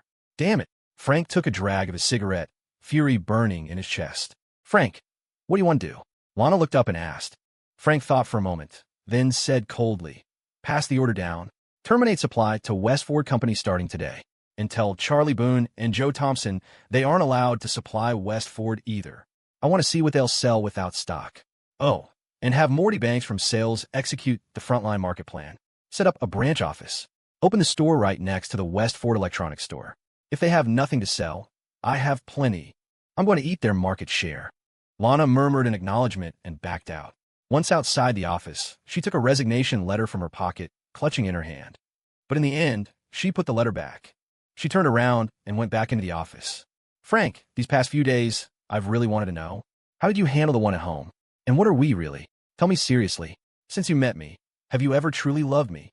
Even for a moment, Lana stared at him, tears in her eyes. Frank frowned and scolded. "Why are you bringing this up now? Do your job first. I'll find time to talk to you properly." Lana saw the impatience on his face, the dismissal. Now, Frank didn't even bother with basic concealment. But Lana already had her answer. She gave a miserable smile, pale and desperate. "Okay, I understand, Mr. Zane." With that, Lana wiped her tears and turned to leave. "Ross, regarding Southbridge Traders, are you confident we can win?" Ethan sat on the sofa, lighting a cigarette. Ross Lawton flipped through the cooperation agreements between West Ford and Southbridge, smiling. "Win or not, we have to fight to know. But I can confirm that we have the advantage. According to this supply agreement, which has relatively equal rights and responsibilities, if they really cut off our supply, they're the factual basis in court. I'm confident we can win the lawsuit. However, if we can get hold of internal documents proving their cutoff was purposeful, our chances would improve significantly." Ethan smiled. "That works. You're in charge of following up on this. The lawyer's letter can go out today." "No problem, President. I'll go prepare it now." Ross stood up. "All right, go ahead." Ethan nodded. Ross turned to leave and ran into Henry rushing in. "Hey, Ross, if you're handling it, you got to get Frank Zane at least 3 years, right?" Henry joked, rarely. "Come on. If I were the judge, I'd say 9 years minimum. The president is waiting for you. I'm off." Ross shook his head and laughed. "All right, catch you later." Henry nodded. Henry walked quickly to Ethan and handed him a file. "Ethan, I've summarized their main requirements based on recent contacts. Take a look." Henry sat down and said seriously, "According to Manager Cruz, to replace the existing city distributor, we need to at least surpass their sales volume. Based on the data I collected and info from Cruz, the current city distributor, Oakland Electronics, purchased about $3 million worth of stock from Keytech last year. Recently, due to internal struggles at Oakland and weakening demand in Chicago compared to Pittsburgh and New York, plus fierce competition from other parts, Oakland sales in Chicago have dropped significantly this year. Keytech has been thinking about changing agents for a while. However, they're still selecting and negotiating with new partners. We're just one of them." Cruz confirmed that Southbridge Traders has also expressed interest and has been actively in contact recently. Ethan smoked while flipping through the document, his expression calm. After a while, he asked, "Your info is very detailed. Keytech requires sales volume, annual growth rate, corporate strength, stability, and so on. I think West Ford Group can totally take this. If supply is sufficient, with the growth of West Ford e-commerce, electronics, and gaming, 3 million is nothing." Ethan put down the file, a confident smile on his lips. He flicked the ash from his cigarette and looked at Henry. "Targeting 5 million in sales with an annual growth rate of no less than 20%. I see no problem at all. We can even sign a valuation adjustment mechanism, a VM agreement, with Keytech. That's fine.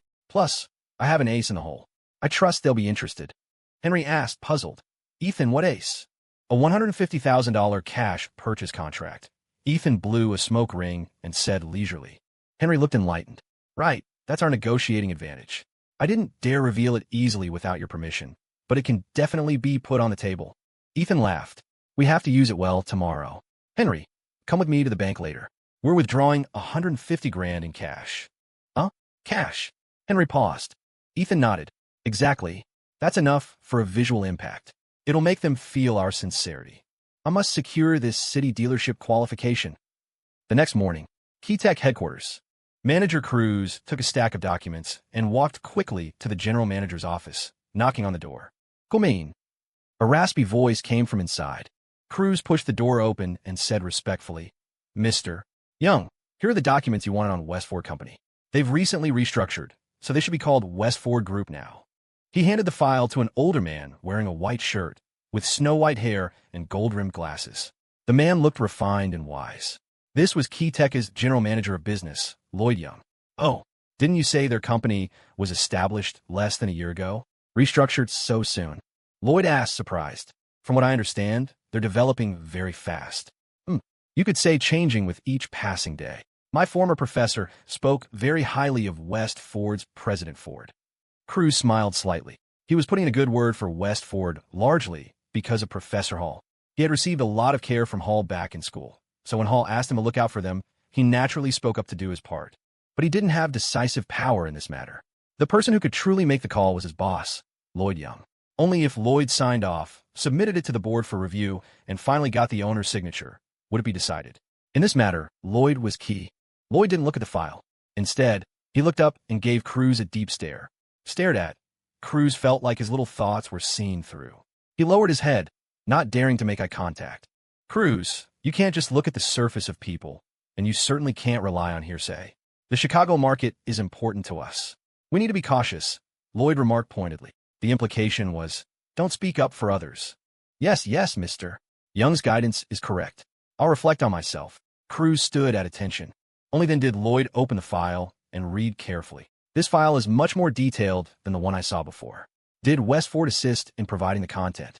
Lloyd asked calmly. He could see the difference between the two files at a glance and knew the score. Cruz didn't dare hide it. Yes, they assisted. From the file, they do meet the qualifications and have the capability. But we still have to see if they really have what it takes to handle the Chicago market. Lloyd tapped the desk. Cruz checked his watch. According to the scheduled time, they should be arriving soon. We have a meeting negotiation with West Ford Group this morning. I know. Go receive them. I'll wait in the conference room. Lloyd waved his hand. Cruz responded and hesitated for a moment before saying, Mr. King from Sunrise Tech sent someone to bring you some coffee beans. Should I bring them in for you? Lloyd raised an eyebrow, then smiled. Bring them in. That's good stuff. Okay, I'll get them right away. Cruz smiled. Cruz trotted out and soon returned with a high-end box. He placed it in front of Lloyd. Lloyd glanced at it, then put the beans into his bottommost, most secret drawer. Cruz, being observant, noticed this detail and felt a bit surprised because Lloyd didn't put the box with his other coffees. But he didn't think much of it. His phone rang. He looked at the caller ID and immediately said, Mr. Young, the people from West Ford Group should be here. All right, go receive them. Lloyd Young stood up and straightened his clothes. Yes, sir. Manager Cruz answered, then picked up the phone. Hello, Mr. Payne. Good to hear from you. You're already downstairs? Okay, wait a moment. I'll come down to get you. After hanging up, Cruz left the office and headed to the lobby of the office building. When he arrived at the lobby, he saw Henry and also noticed a young man in a suit beside him. He quickly went up to greet them. Haha, sorry to keep you waiting, Mr. Payne. Manager Cruz, good to see you. Let me introduce you. This is the president of our West Ford Group, Ethan Ford. Henry introduced him with a smile. Cruz was secretly shocked. This young man who looked so youthful was the president of West Ford Group. It was his first time meeting Ethan. He had only heard about him from Professor Hall. He heard he was a young talent and assumed he'd be at least 30. But the person in front of him looked barely in his early 20s. Truly incredible. President Ford, hello. I am Keytech's business manager, Cruz. It's an honor to meet you for the first time. I often hear Professor Hall mention you. He praises you constantly. Cruz reached out and shook Ethan's hand warmly. Ethan smiled amiably. Professor Hall also told me you're a loyal friend. He said if I wanted to work with Keytech, I had to find you. You've been a huge help. I really need to thank you. Speaking of which, having studied under Professor Hall, we're practically alumni. Ethan put on zero airs. He even used the connection with Hall to pull their relationship closer, framing them as fellow students. Cruz was flattered and quickly said, Oh, President Ford is too kind. Professor Hall helped me a lot in school. I'm someone who repays kindness. If I can help, I won't hesitate. After some pleasantries, Cruz extended his hand. Come, follow me up. Our general manager, Mr. Lloyd Young, is already waiting for you in the conference room. Ethan nodded and gestured for him to lead the way. The three went upstairs to Keytech. Cruz led them straight to the conference room. Cruz opened the door. There was only one person inside. Lloyd Young stood up from the head seat to welcome them. Welcome, President Ford, Mr. Payne. Lloyd put on a full smile and welcomed them warmly. Although the smile was a bit fake, purely business etiquette, Ethan smiled back just as warmly and shook his hand. Mr. Young, hello. I've heard so much about you. The anchor of Keytech. Ethan acted deeply impressed as if meeting an idol. Before coming, he had done his homework on Lloyd. The industry rating for Lloyd was quite high. Keytech's growth was inseparable from Lloyd's pioneering work. Oh, what anchor! Just an undeserved reputation from outsiders. On the other hand, President Ford, managing West Ford Group at such a young age and achieving such results in less than a year. It's amazing. Lloyd returned the compliment. The two exchanged flattery and pleasantries, chatting enthusiastically as if they were old friends reuniting. Only Henry got goosebumps listening to their conversation. He found it hard to say such polite nothings. It felt too fake, too hypocritical coming from him.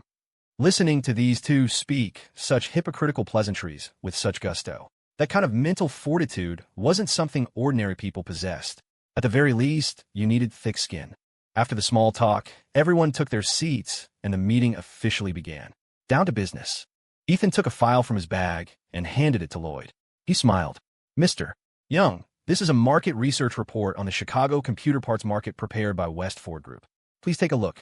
Our subsidiary, West Ford Electronics, currently has 8 computer stores in Chicago.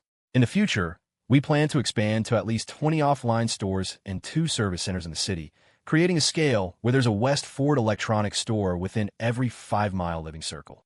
Within the next 3 years, our offline store plan will expand to the entire tri-state area. West Ford Group not only possesses the largest offline retail channel in Chicago, but also the most advanced store management model. Our metrics in inventory turnover, personnel efficiency, after-sales efficiency, and repurchase rates are among the best in the industry in Chicago. This is the foundation that allows West Ford Electronics to replicate and expand rapidly. I believe that our channels, combined with your company's supply, will achieve a 1 + 1 is greater than 2 effect. Reaching a cooperation agreement is a win-win.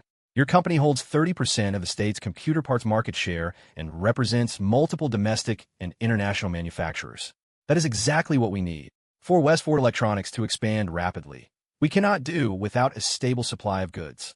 Ethan spoke with assurance, his tone unhurried, neither humble nor arrogant, confident and composed. He laid out their basic situation and advantages, then stated his needs and the benefits of cooperation. Straight to the point, putting all cards on the table. Lloyd flipped through the report while listening, nodding occasionally. After Ethan finished, Lloyd closed the report and said, President Ford, this report is very detailed.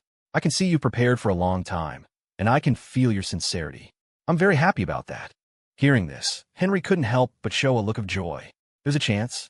But in the next moment, Lloyd continued, however, compared to our other partners and distributors, we have some concerns about this direct store model.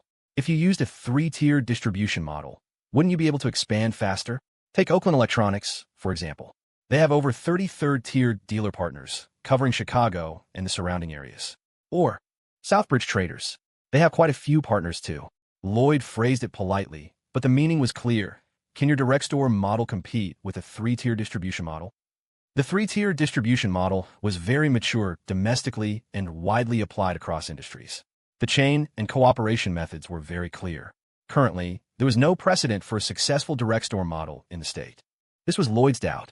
8 stores or even 20 in the future might look like the most for a single channel, but compared to the scale of cities and towns reached by 3-tier distributors, it was still too small. Plus, with no successful precedents for the direct model, it was hard to be convinced. Lloyd looked calm. He tapped the table.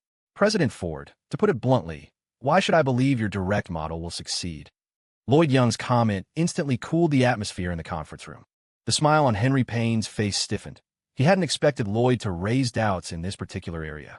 He was about to speak up anxiously, but Ethan Ford raised a hand to stop him. Ethan spoke calmly, standing in Mr. Young's shoes. It's normal to have concerns. The 3-tier distribution model has been active across various industries for many years, which proves it has its merits. However, his tone shifted. Everything is evolving. We need to look at things with a developmental eye. The internet has been sprouting domestically since 1996, and after 4 years, it's gradually becoming popularized in core cities. New marketing models have emerged. 2-tier direct sales, or even manufacturer direct sales, are not impossible. Reducing sales layers can shorten the product turnover cycle and allow for more profit to be passed on to consumers. This is healthy competition between new and old models. Mr. Young, through our operational verification during this period, our direct sales model is indeed more competitive than the original model. Whether it's front-end sales or after-sale service for users, we can provide better service and more cost-effective prices. I am full of confidence in our business model. Ethan explained the pros and cons of both models to him again. Any normal person could hear the advantages and disadvantages. After listening, Lloyd nodded and smiled slightly. Mr. Ford is indeed brilliant. However, coming back to the point, business always considers risk factors. The new model is desirable, but without actual experience, it represents uncertainty for us. Ethan smiled frankly. What if we add this? Ethan pulled another document from his bag and handed it to him. Lloyd was puzzled. He took the document and looked through it, a look of surprise increasingly appearing on his face. Guaranteed annual sales of $6 million? Mr. Ford, you aren't joking. Lloyd asked in astonishment. Mr. Young, this is the sincerity of our West Ford Group. If sales do not reach $6 million in 1 year, we will voluntarily make up the difference and voluntarily terminate the cooperation. Ethan's tone was firm and confident. Lloyd was shocked. What a bold young man. To dare to sign such an ironclad guarantee was something very few people could do. This agreement could be said to be full of sincerity. From any angle, he saw no possibility of refusal. The current distributor's annual sales were only around $3.5 million, and there had been no growth for consecutive years. The company had long lost patience with the city distributor. He didn't expect Ethan to dare to raise the sales target to over $6 million in one breath. Lloyd came back to his senses, thought for a moment, and smiled with admiration. Mr. Ford, being able to show such confidence and sincerity really makes me admire you. You are full of drive and boldness. You flatter me, Mr. Young. I came here with the attitude that this deal must be made. Ethan stared at him intently. Lloyd hesitated slightly and said, From any perspective, I seem to have no reason to refuse cooperation. However, we haven't talked to other parties yet, such as Sunrise Tech or Southbridge Traders. Mr. Ford might need to wait a few days. Ethan raised an eyebrow. He came here to negotiate to win the cooperation, and he didn't want any variables to arise halfway through. Not winning it now would give competitors a chance, and West Ford Electronics inventory couldn't wait much longer. Ethan took out a third document and handed it to Lloyd. Mr. Young, besides discussing the agency cooperation today, there is actually one more thing. Our West Ford Group subsidiary, West Ford Electronics, has currently opened 3 internet cafes and needs to purchase a total of 600 complete computer systems and other accessories. After picking and choosing, I feel that most of Key Tech's mid to high-end products fit our needs very well. What? 600 mid to high-end computers? Lloyd asked in shock. He understood how much this business was worth. At least $400,000. Even Manager Cruz beside him was stunned. This was a huge order. This single order was enough to complete 1/10 of the annual sales target. Lloyd felt he was losing his composure a bit. He suppressed his inner excitement and thought carefully. He understood that Ethan was using this big order as a bargaining chip for the negotiation. If he secured this order, the sales commission he would get would be substantial. This was also equivalent to giving him benefits in a disguised form. Thinking of this, Lloyd secretly sighed in his heart. This young man in front of him was indeed not simple. Mr. Ford, Lloyd was just about to speak. Ethan continued. I think this is mutually beneficial for both parties, Mr. Young. After speaking, Ethan gave Henry a look. Henry nodded, lifted 2 large briefcases, and placed them on the table. The large briefcases were almost the size of luggage.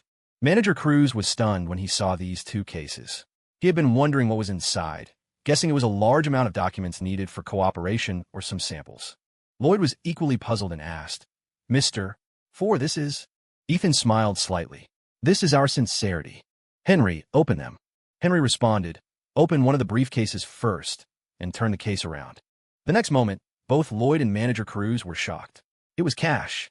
A big suitcase full of cash. Henry then opened the second briefcase.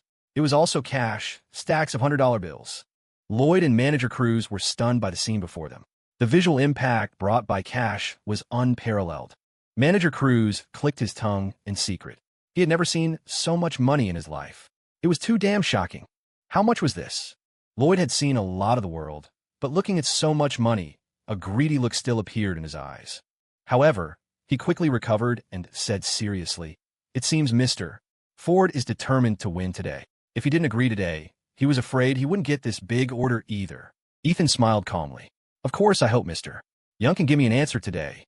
The $150,000 here is the advance payment for our West Ford Gaming's computer procurement. The total budget is between $400,000 and $500,000. Yes. Manager Cruz took a deep breath. Such a high procurement amount. Calculating the personal commission, that would be a huge sum of money. Thinking of this, Cruz secretly regretted that he wouldn't get a share. His direct superior was here, so the credit for this order would definitely go to the leader. He was a little envious of Lloyd. Looking at so much money, Lloyd felt a little parched. He gave a wry smile and said, "Mr. Ford, you're the most interesting young man I have ever met. Truly a young talent. You've shown such high sincerity. How can I refuse? I believe the West Ford Group will definitely be Key Tech's best partner in the future. No, it's starting now today." Huh. Lloyd stood up and extended his hand to Ethan. "Mr. Ford, on behalf of Key Tech, I am very happy to cooperate with your company." Ethan also stood up, reached out, and shook his hand firmly. "Thank you for your trust, Mr. Young. Here's to a pleasant cooperation." Henry and Manager Cruz stood up and applauded. Finally, the deal was done. The stone in Henry's heart finally fell to the ground. Next, it was time to deal with Southbridge traders. TSK. If Frank Zane heard this news, would he die of anger? An hour later, in Lloyd Young's office, the four of them sat at the tea table, drinking coffee and chatting. Come, Mr. Ford, taste this coffee." Lloyd's face was glowing as he personally poured coffee for Ethan. Ethan wasn't polite. He picked it up and smelled it first. The aroma was rich. He took a sip and praised, "Good coffee, excellent coffee. This must be Private Reserve Blue Mountain, right? And the quality is extremely high. The brew is clear, the color is rich amber, the aroma is intense, and it has a smooth, sweet finish." Lloyd was surprised. "Amazing. I didn't expect Mr. Ford to be a coffee connoisseur. You guessed it from just that. Not bad. This is indeed Private Reserve Blue Mountain. A friend who owns a plantation sent it to me. Top grade. He usually keeps this kind of bean for himself and only occasionally gives him away." Ethan said modestly, "Oh, I was just guessing casually. Got lucky. Knock, knock." At this moment, Lloyd's secretary knocked and entered, holding documents in her hand. She walked up to Ethan and said, "Mr. Ford, your fax documents have returned." Ethan stood up. "Okay, thank you for the trouble." "You're welcome." The secretary responded with a slight bow, handing him the documents. Ethan took the documents and looked through them. This was a strategic cooperation agreement between West Ford Group and Key Tech, which included the agency contract. Ethan had faxed the document back to let Ross Lawton from the legal department look it over first. Now Ross had faxed the document back with legal opinions. Currently, all legal contracts for the West Ford Group had to pass through Ross's hands for drafting and review, with Ethan doing the final check. After carefully reading it, apart from modifying some detailed wording, there were no changes. The agreement was balanced for both parties. Ethan handed the document to Lloyd again and smiled. "Mr. Young, I have no issues on my side. Take a look." Lloyd took the document and looked through it carefully as well. After a long while, he also smiled. I also think it's fine. No problem. Cruz, tell the legal department to draft it based on this." Manager Cruz stood up and responded, "Yes, Mr. Young." Cruz quickly had the contract drafted and handed it to both parties for signatures and seals. Everything was settled. "Mr. Ford, in the blink of an eye, it's almost lunchtime. How about we have a meal together later to celebrate our cooperation?" Lloyd suggested. "Sure, I had the exact same intention. I'm happy today." "It's settled then. We won't go home until we're drunk." Ethan joked. "No problem. Not going home until drunk." Lloyd laughed, not backing down at all. Then he turned to his secretary and said, "Stella, you escort Mr. Ford downstairs first. I'll change into casual clothes and come down." The secretary named Stella was in her 30s, with wavy hair and a curvy figure, looking like a ripe peach, full of mature charm. "Okay, Mr. Young." "Mr. Ford, please," Stella said respectfully. Ethan nodded and left Lloyd's office first. After watching Ethan leave, Lloyd took a box of coffee beans from his drawer and handed it to Cruz. "Cruz, if the people from Sunrise Tech come looking for me, give the gift back." "Okay." Cruz was stunned for a moment, then agreed. Returning a gift someone sent wasn't a good signal. However, Mr. Young must have his own considerations for doing this, and Cruz didn't intend to probe deeply. "You go take care of Mr. Ford first. I'll come after I change my clothes," Lloyd ordered. "Yes, Mr. Young." Cruz responded with a bow and left. Walking out of the office, Cruz held the high-end coffee box in both hands in the hallway, looking down at it. He noticed it was still wrapped in film. He was also curious about what kind of beans were inside to make Lloyd value them so much. But thinking about it, he decided against it. Unpacking someone else's gift privately wasn't appropriate, especially a gift for a leader. That was suicidal behavior. He put the coffee box back in his own desk drawer and then went downstairs to find Ethan. On the other side, in the lobby lounge downstairs. Seeing Stella go out to book the restaurant and arrange vehicles, Ethan turned to Henry Payne and said, "Henry, give me the watch we bought." "Ethan, are you going to give it to Manager Cruz?" Henry asked in a low voice. Ethan hummed an affirmative and smiled. "Henry, you haven't come out to negotiate business with me many times. I know you don't like dealing with people too much, but you have to remember one thing. Anyone who has helped you in business, you must remember their kindness. Regardless of their status or position, you must repay them. He helps you, you return the favor. This is called reciprocity, and it's also the way of the world." Henry seemed to understand and nodded heavily. "Yes, Ethan, I understand." After a while, Cruz saw Ethan and Henry in the lounge area and went up to greet them. "Mr. Ford, Mr. Payne, you're here. Seat next to him." Ethan patted the seat next to him, signaling him to sit down, his tone friendly. Cruz was a bit flattered, but he still sat obediently to the side. According to status, he knew he wasn't qualified to sit right next to Ethan. Sitting side by side with a leader was a big taboo. Ethan handed him a Parliament cigarette. He took it with both hands. "Ah, thank you, Mr. Ford." Ethan shook his head and smiled. "No need to be so polite. We are all students of Professor Hall. We are all on the same side." Saying that, Ethan handed one to Henry as well, and finally took one out for himself. Just as he was about to light it, Cruz actively handed over a lighter, signaling to light Ethan's cigarette. Ethan looked at him appreciatively. This guy knew how to conduct himself. "Cruz, being able to close the cooperation with Key Tech today is all thanks to you." Ethan exhaled smoke and expressed his gratitude to Cruz. "Oh, this is a win-win cooperation, and it's also what I should do," Cruz said embarrassedly, not daring to take credit. Ethan patted his shoulder gently and said warmly, "You don't need to be modest. You really helped me a lot. Professor Hall was right. You are very loyal. Mr. Ford flatters me." Cruz waved his hands repeatedly. Ethan took out an exquisite watch box from his bag, placed it in his hands, and smiled. "This is a small token of my appreciation.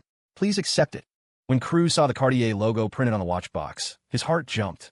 This gift was not light. How is this a small token?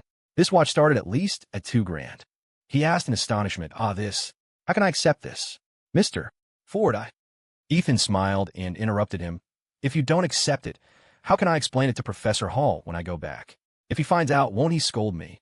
Ethan used Professor Hall's name to make him accept the gift, framing it as if accepting the gift was doing him a favor.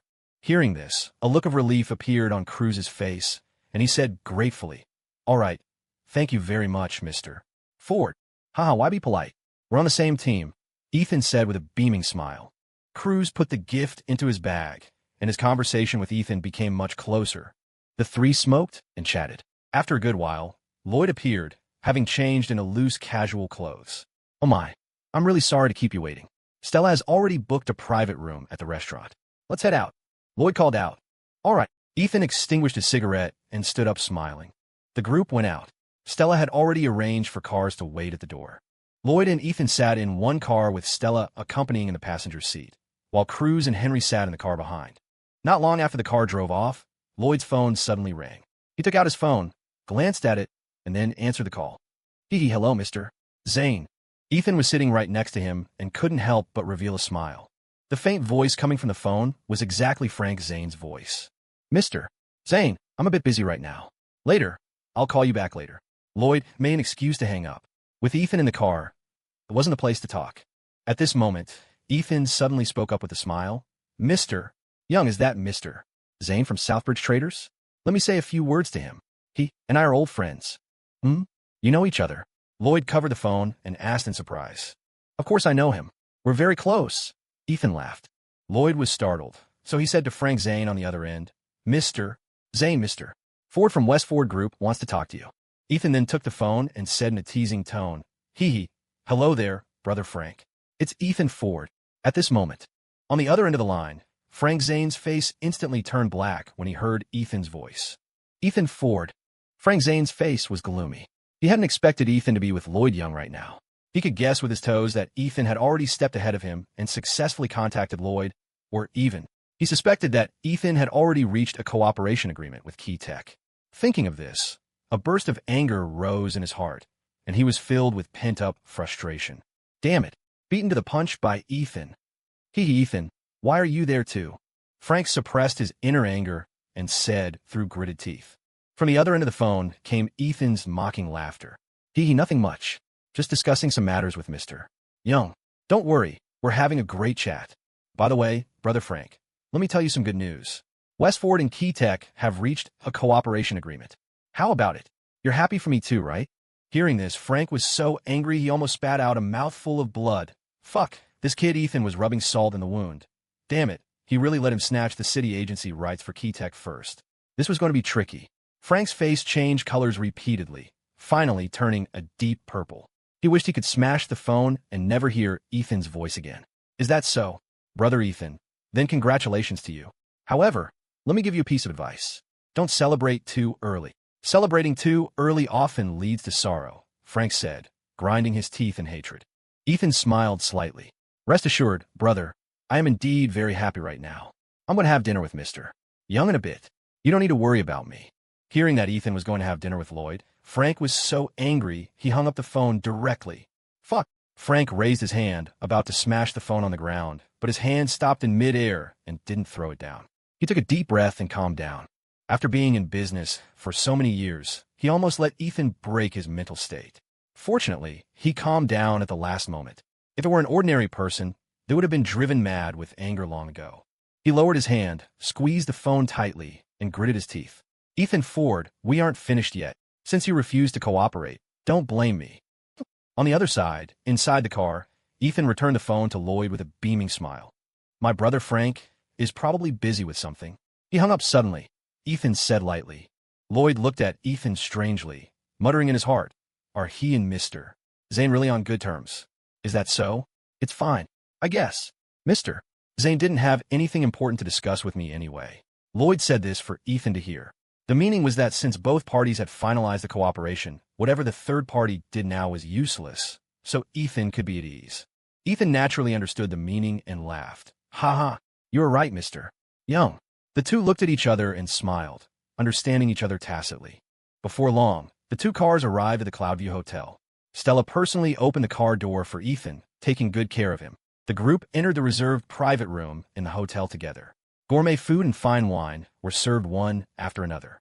They didn't discuss work matters much, just drank and chatted simply to connect and build feelings. At the dinner table, there were some rules about what situations were appropriate for talking business and what weren't. If it was a meal with mutual requests, business would usually be discussed slowly after eating and drinking enough, with each side throwing out conditions. This was a business meal. If one side was asking for a favor, they had to let the other party know the request in advance. If the other party agreed to come, half the battle was won. Then, by observing expressions and taking good care of them during the drinking session to satisfy them, the requested matter would likely succeed. Besides these two, there were wine parties with different interest purposes. The types were complicated and had to be decided based on the on-site situation. But this time, it was a celebration dinner. Everything that needed to be discussed had been discussed. Talking about it again would be superfluous.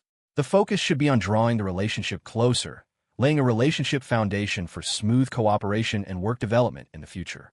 After 3 rounds of toasts, the atmosphere became lively. Ethan called him Brother Lloyd repeatedly, acting extremely affectionate. Lloyd also called him Brother repeatedly, and they even put their arms around each other intimately. Henry watched from the side, dumbfounded. If someone who didn't know saw this scene, they would think the two were about to become sworn brothers. This drinking session lasted from noon until the sun went down in the afternoon, a full 4 hours. Manager Cruz had already drunk himself into unconsciousness, and Lloyd was 80 or 90% drunk, having thrown up once.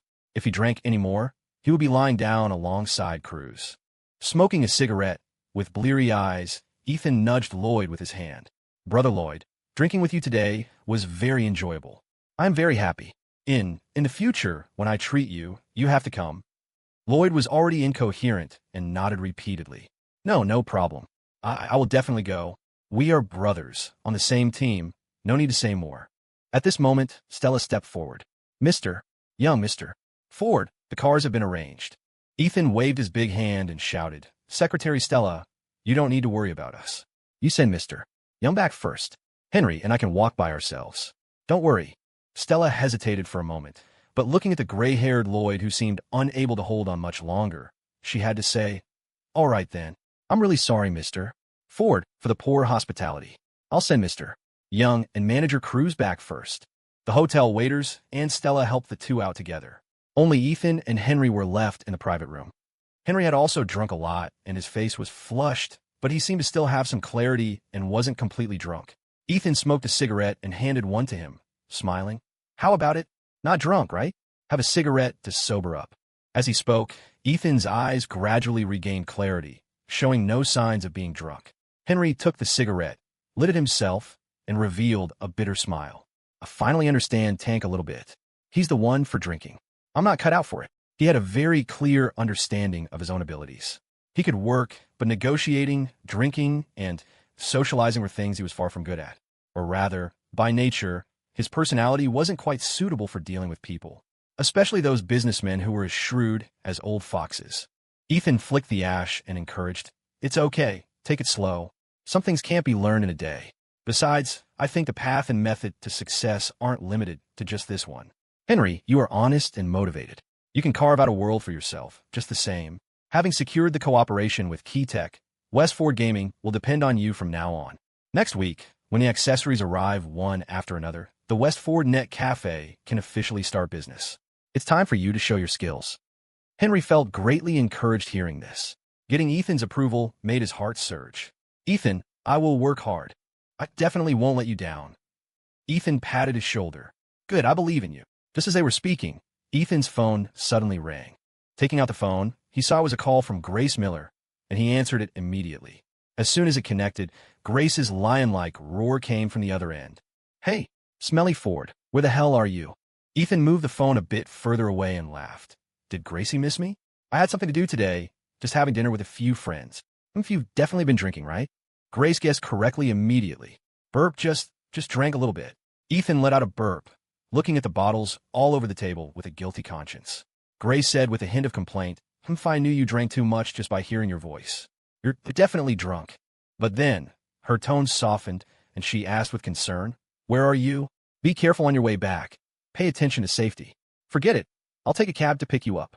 Hearing this, Ethan's heart felt warm for a moment, his nose tingled, and his eyes got moist. Okay, Gracie. Come pick me up at the company then." "Grace, I'm drinking and getting drunk all day. Wait until I see you. See how this princess deals with you." Grace hung up the phone immediately after speaking. No need to think, she had already set off. Ethan smiled, feeling kind of sweet distress. Sigh, it seems someone is going to use force to oppress a good citizen. Henry comforted him. "Ethan, take care of yourself." "Ethan, are you gloating?" Henry stifled a laugh. "No, really no." Ethan rolled his eyes at him. "You say no? Your mouth is grinning to your ears. Laugh if you want. I'll take it as jealousy." "Yes, jealousy." Henry covered his mouth and said seriously, "Ethan, I really didn't laugh. I've been professionally trained. Unless I can't hold it back." "Ha ha." Ethan immediately flicked his forehead and scolded jokingly, "Get lost. You'll understand when you have a girlfriend in the future." The two left the private room after finishing a cigarette. At the entrance of the hotel, Stella had already arranged a driver for them, an employee of Keytech, who properly sent the two back to the Westford Group. When Ethan and Henry returned to the company, the sky had turned dark. Apart from a few employees on night shift, there was no one else. As soon as he pushed open the office door, he saw Grace sitting on the sofa waiting. "Ahem, Gracie is here." Ethan coughed twice and smiled. Grace crossed her arms and snorted arrogantly. "You said you weren't drunk? Look at you. The alcohol has gone to your head. Big liar." Ethan simply pretended to be really drunk, holding his head and saying, "Ouch, my head is so dizzy." As he spoke, he took the opportunity to walk over and collapse beside her, looking dizzy and dazzled. Henry tactfully played along. "Ethan is definitely drunk." He threw up several times on the way back. "Grace, you guys chat. I'll pack up my things and get off work." After speaking, Henry turned and left, closing the door behind him. After leaving the office, Henry passed by the duty staff and instructed, "Don't go knocking on Mr. Ford's door unless it's something important." Okay, Mr. Payne." The few duty staff members looked confused. Henry left leisurely. On the other side, in the office, Ethan lay paralyzed on the sofa, emitting sounds of wailing. "Ouch, why is my head so dizzy?" It hurts so much. So dizzy, I want to throw up. Grace felt bad listening to him and couldn't bear to just watch. She glared at him and complained. Drink. Let's see if you drink yourself to death. Oomph. Although she said that, she still poured a glass of warm water for Ethan and personally brought it to him. Drink some warm water. You should feel a bit better. Ethan squinted his eyes and tilted his head back, signaling her to feed him. Grace snorted snappily, sat a bit closer, supported his head, and fed him water. She saw a look of enjoyment on Ethan's face and felt both angry and amused. Was this guy faking being drunk? Come, drink up, honey. It's time for your medicine, Grace said gently, mimicking a wicked nurse or a soap opera villainess. Caught off guard, Ethan had a large mouthful of water poured into him and quickly sobered up. Cough, cough. Okay, I'm much better. I don't feel that dizzy anymore. Grace then put down the water glass, pinched Ethan's cheek with her hand, and teased, Bad guy, are you faking being drunk with me? Ethan went with the direction she pulled and fell in her arms, lying on her lap, acting shamelessly. No, I'm really drunk. Saying that, he burrowed his head into her embrace. Grace was tickled by his hair and laughed, trembling like a flower branch. She scolded jokingly. Why are you like this? Stop digging. You're like a loach. Ethan grinned. That's right, I'm a loach. You know, loaches love to drill into holes. Grace felt there was a hidden meaning in his words, but couldn't quite catch it. She spat, TCH shameless. So smelly you smell like smoke and alcohol all over. Stinks to high heaven. Ethan decided to just let go and be shameless, saying thick-facedly, if a man doesn't stink, he can't be called a stinking man. He. Cut it out, you're choking me. Grace covered her nose and mouth in disgust. But suddenly, she saw a few strands of silver-white hair near Ethan's ear and said in surprise, Oh no, Smelly Ford, you have gray hair. Ethan rubbed his temples and said indifferently, So I have them, it's normal. Doing technology and being a boss meant too many things to think about every day. It was normal to have a little premature graying. He didn't care, but a few traces of distress appeared in Grace's eyes. She pursed her small lips and whispered, You don't pay attention to rest either. Let's take a leave and go home to rest for a few days and 2 days. Money can't be earned endlessly, but you only have one body. Don't ruin your health. I heard that people who are often busy with work and stay up late are prone to becoming weak. Ethan teased with a laugh. Oh, you're worried about that so soon? Don't worry, no matter what, I can last at least half an hour. Definitely more than half an hour. Grace looked confused and asked suspiciously, What lasts half an hour? Ethan lifted his head and whispered something in her ear. Grace's cheeks instantly turned as red as an apple, bright and dripping. Bad guy, you have no shame. Her little heart thumped. Smelly Ford. All day long he just thinks about these messy things. But Smelly Ford is an adult in college now. Is it normal to have these thoughts? Oh my. Grace, what are you thinking? Are you making excuses for this bad guy? Grace shook her head repeatedly, throwing all those fantasy images out of her mind. Ethan saw her actually blushing, her face red to the ears. She was extremely cute. Gracie, come here. I'll tell you something very important. Ethan lay on her lap and beckoned, signaling her to come closer. Grace calmed her mind and asked suspiciously, What is it? Hey, come here first. I'll tell you secretly. Ethan looked serious. What? Grace lowered her head and leaned closer. Suddenly, Ethan kissed her. Their lips met. Grace's eyes went wide, and her mind instantly went blank. She could only feel the warmth from her lips, as if carrying threads of electric current. In an instant, these currents spread throughout her body. MMPH. Ethan began to seize territory, and Grace lost the city gates. In the quiet office, only the sound of their heavy breathing remained. Outside the huge floor-to-ceiling window were the bright lights of the city, which also reflected the figures of the two, as if they were in the sky above the city, echoing countless neon lights. This was a beautiful picture. After kissing for a long time, Ethan finally let her go. He smacked his lips, looking like he hadn't had enough. Grace's eyes were silky, her cheeks flushed red. She glared at him in annoyance. Detestable.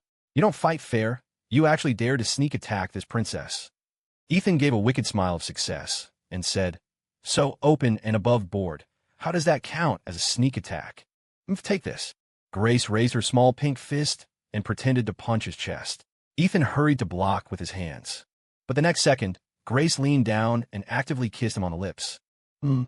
Grace's kiss was very inexperienced. She seemed to be trying actively, yet she was cautious and very shy. Not long after, she pulled away on her own initiative, blushing as she said, "That was my counterattack." "All right, you've gone bad. You're starting to fight dirty too. Hee hee, but I like it." Ethan wasn't satisfied yet. He opened his arms and said, "Come on, come baby, come torment me. Ravage me as much as you want. Don't worry, I won't resist." Grace pinched his ear and said shyly, "Get lost. Give you an inch and you take a mile. See if I don't fix you good." After speaking, Grace began to tickle him with both hands. Ethan naturally didn't show weakness and tickled her back. Ethan turned into a flower thief, laughing wickedly. "Hee hee, little lady, let's see where you can run. Don't put up futile resistance." The two immediately wrestled into a ball, rolling around on the sofa. 2 minutes later, Grace was straddling Ethan, pinning his wrist with one hand, performing a standard arrest and control posture. Ethan's face was buried in the sofa. "Small fry, still want to fight me?" Grace raised her chin, like a victorious general. Let go. You win." Ethan quickly tapped the sofa. Seeing him beg for mercy, Grace let him go and sat on the sofa to rest. "Ethan, let's take a leave and go home in 2 days. You rest well for a few days too. Don't be so tired." Hearing the concern in her words, Ethan felt warm in his heart and responded, "Okay, let's go home the day after tomorrow. I've got the gifts ready." Grace patted his head and smiled. "That's a good boy." "Ethan, treating me like a kid? Take this." Ethan pretended to tickle her. Grace jumped up from the sofa and ran out quickly. "Nye, nye, nye, come catch me." Grace made a funny face at him. Ethan chased out shouting, "I'm coming to catch you. When I find you, just let me hee hee hee." The two ran out of the office playfully. Seeing the staff on duty, Ethan quickly restored a serious expression, clasped his hands behind his back, and greeted, "Ahem, keep working, carry on." Grace, however, used this opportunity to sneak attack and ran away first. 2 days later morning, in the Mill residential compound, George Miller returned from outside with a birdcage in one hand and bags of groceries in the other. His steps were light, a smile on his face, occasionally teasing the thrush in the birdcage. An old man walked towards him at the gate. "Director Miller, what's the happy occasion today? Look how happy you are." "Oh, nothing much. My Gracie is coming back today. She's been away at college for so long. It's rare for her to come back. Adding a few dishes for lunch today." George lifted the groceries in his hand. "Oh wow, big shrimp too. You really spare no expense." The old man said enviously. Ordinary worker families were doing well to eat meat occasionally, let alone expensive river food or seafood. It was rare to see except during holidays. "The kid rarely comes back. Got to feed her something good," George said cheerfully. While the two were chatting, Lily Miller shouted from downstairs, "Honey, bring the groceries back to prep." "Hey, coming." George responded and bid farewell to the old man. "See, the kid isn't coming back until noon, but her mom started cleaning early in the morning and rushed me to buy groceries. Old Lou, I'm going back first." "Shalati." George hurried home with his things. Back home, he saw his wife already tidying up the kitchen. Grace and the others won't be home until noon, and they're only staying for a few days. No need to make it like New Year's. George shook his head and smiled, placing the vegetables on the table. "You don't feel bad for my daughter, but I do. Who knows if she eats well at school? Making something she likes today. All right, did you buy the shrimp Ethan likes?" "That child Ethan loves garlic butter shrimp. This dish takes some effort. I have to prep the shrimp in advance," Lily asked without turning her head while busy. George hung up the birdcage and smiled in response. "Bought it. Whatever the wife ordered, I bought it all back." "All right then, help me trim the vegetables." Lily arranged work directly. George shook his head with a bitter smile, but he didn't dare say no. In the mill, he was a leader, but back home, the wife was the leader. Okay, no problem." George rolled up his sleeves and started trimming vegetables at the table. Lily passed him a basket and asked, "How do you think Grace and Ethan are doing with their dating? With a temper like Grace's, will she quarrel with Ethan?" There was some worry in her tone. George rolled his eyes at her and said, When these two kids weren't dating, you worried they wouldn't get together. Now that they are together, you worry if they get along well. You worry too much in this life. The two kids grew up making noise together. It'll be fine." Lily thought for a moment and said, "That's true, but Grace's temper is a bit wild. She still needs to be restrained. A girl should act like a girl." George laughed. "A leopard can't change its spots. The child is already so big. Don't think about it. Besides, Ethan has a gentle temper. I think they're a good match. Don't worry so much." Lily hesitated, then said, All right. But when they come back, I have to observe secretly." George was startled. Secretly? Observe?" Time flew by, approaching noon. George was watching TV in the living room when there was a knock on the door.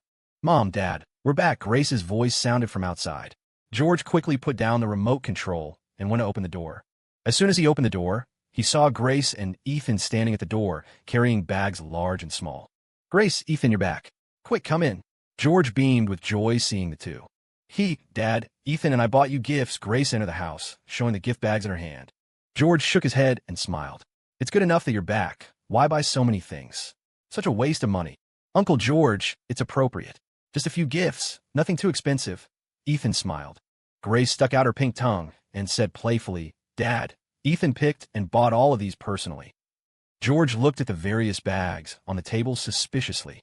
Ethan casually opened one of the gift bags, took out a pair of shiny leather shoes, handed them to George, and smiled. "Here, Uncle George, try them on. See if they fit." George saw at a glance that these leather shoes were not ordinary goods and clicked his tongue. "My heavens, these shoes must cost a lot, right?" "Oh, not much." Ethan played it down. How much is not much?" George pressed. Ethan scratched his head.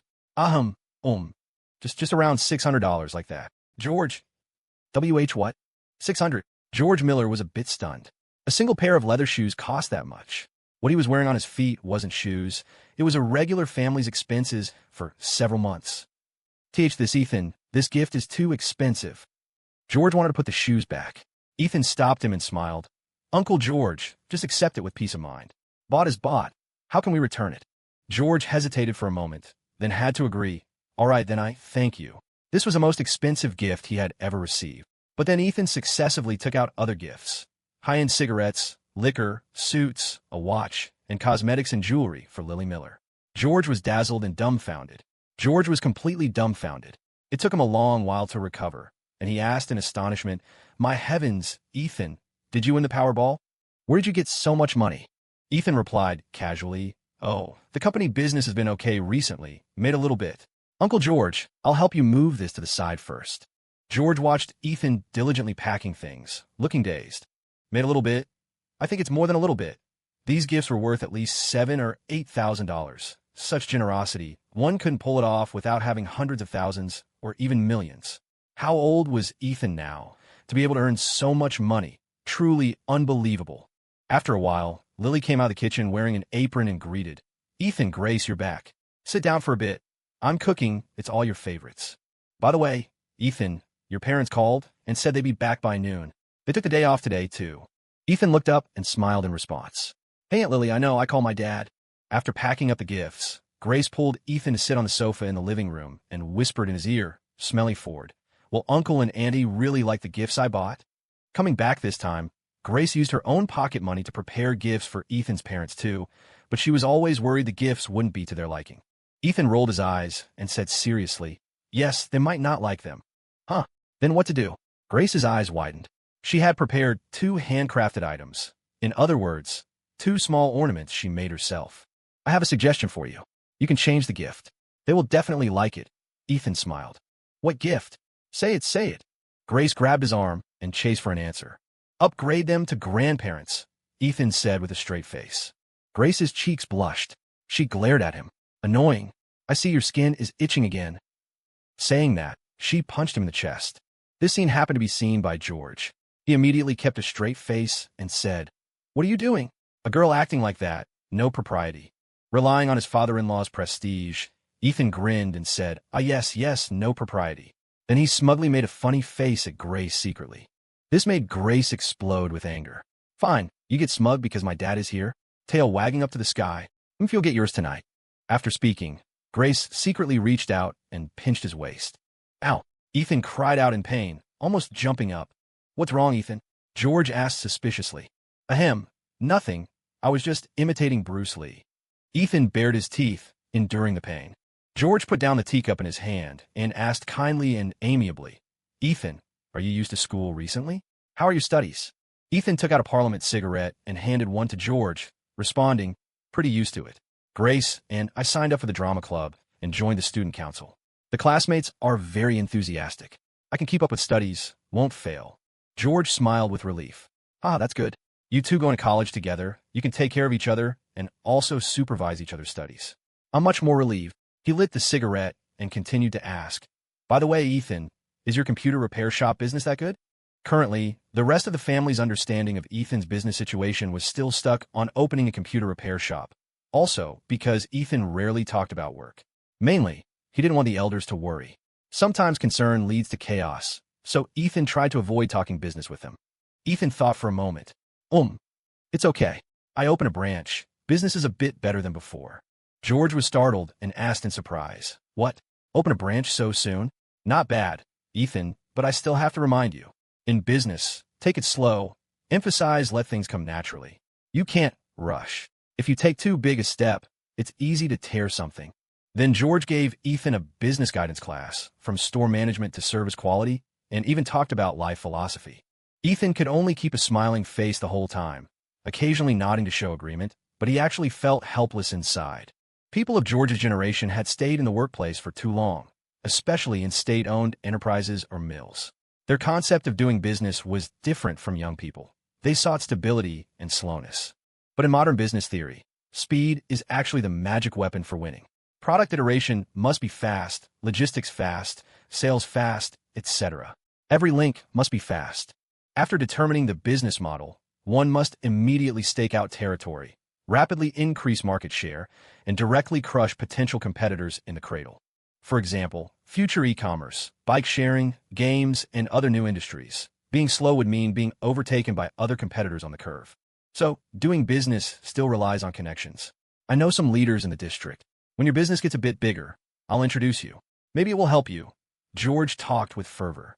Yes. I'll need Uncle George to look out for me in the future. Come, Uncle, drink some tea first. Ethan stood up and poured tea for him, his face full of smiles. No choice. This was his future father-in-law. Even if he didn't want to listen, he had to sit and listen properly. If he refuted, he might end up with an impression of not knowing how to ask for advice humbly. George laughed with relief, took a sip of tea, and suddenly felt a sense of accomplishment like an old father. Ethan, I watched you grow up. I know your brain is flexible and you're willing to work. You will definitely be able to build a great career in the future. Earning $1 million a year isn't a dream. Ethan twitched the corner of his mouth. Earning $1 million a year? Wouldn't that be a regression in income? Take it slow. Take it slow, Ethan echoed. Suddenly, George's phone rang. He picked it up to look, and a look of excitement appeared on his face.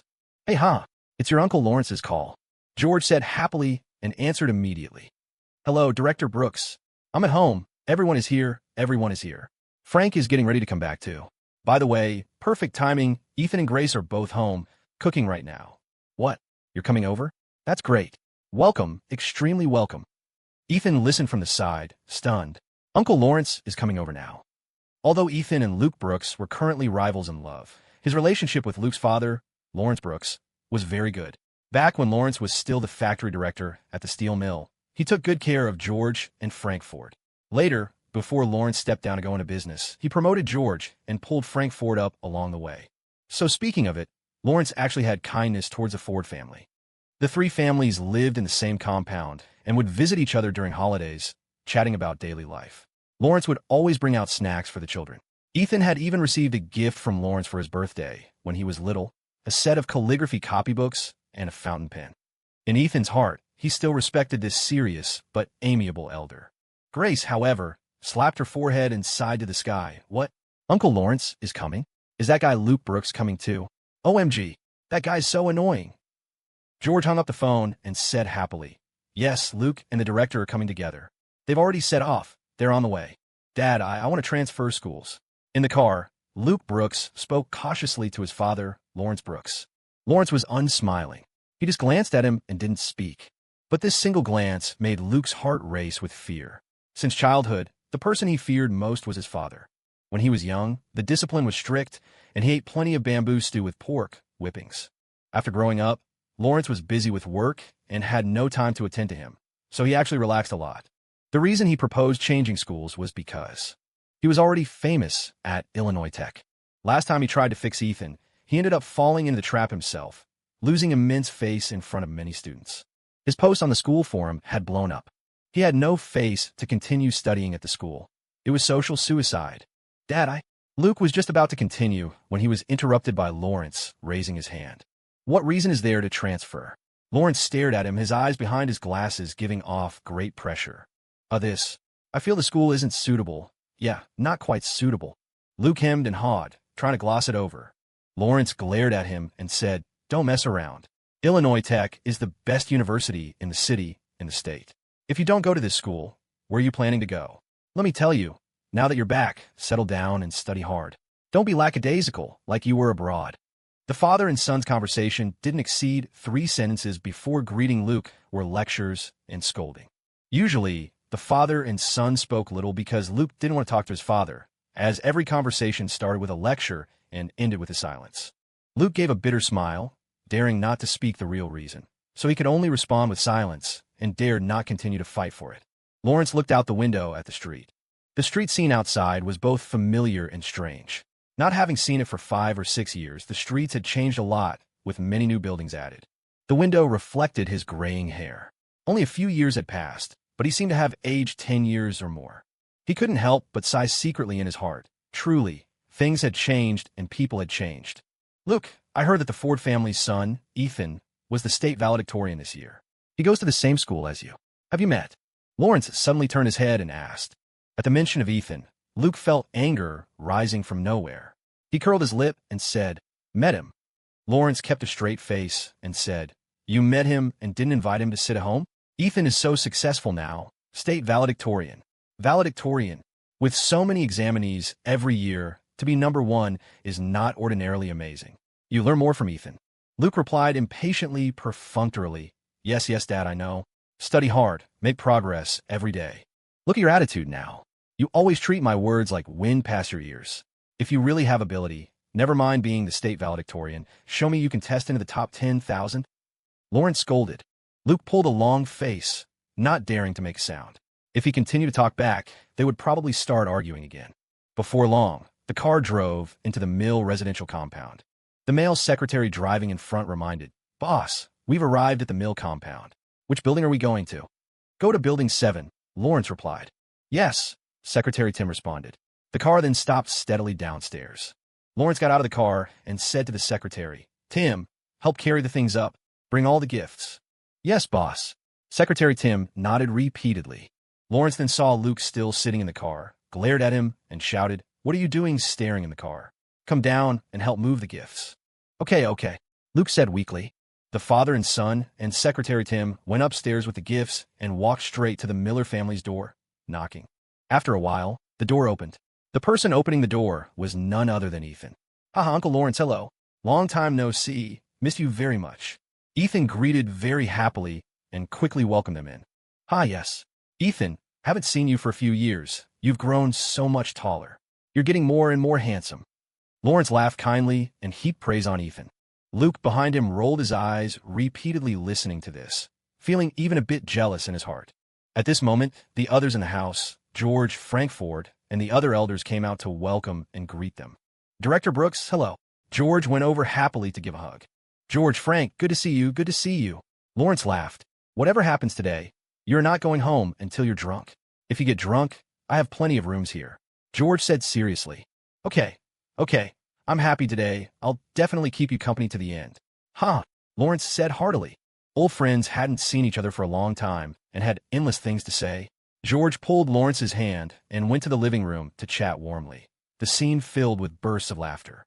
After a while, Lawrence suddenly turned his head to look at Luke, seeing Luke sitting aside playing with his phone, and scolded, "Luke, why didn't you say hello to your Uncle George and Uncle Frank when you entered? How'd I usually teach you? How old are you? Do I still have to tell you this?" Luke was speechless. He had clearly said hello just now. His father just hadn't heard it. He was still waiting to see Grace and didn't want to go into the pile of elders. But under Lawrence's majestic gaze, he had to stand up sheepishly and greet them again. "Hello, Uncle George, Uncle Frank. Come eat more fruit. My dad and I bought it at the supermarket. It's fresh." Luke took out 2 tangerines from a fruit bag and handed them over respectively. But there was already plenty of fruit in front of George and Frank Ford. "Oh good, this child is really well behaved." George took the fruit and praised. Frank Ford smiled. "Mainly he's handsome, has the director's style." Lawrence rolled his eyes at the two and teased, "You too, just putting a high hat on me, saying nice things. This kid of mine, I'm afraid he won't amount to anything without experiencing society for a few years." Luke was looked down upon by his father in public and felt very uncomfortable, but he could only endure it silently, walking alone to the side to continue playing Snake. At this moment, Ethan brought tea, coffee, and handed it to the three elders respectively, smiling. Uncle Lawrence, taste how this coffee is. Premium cool no peobidi. You love coffee and no coffee.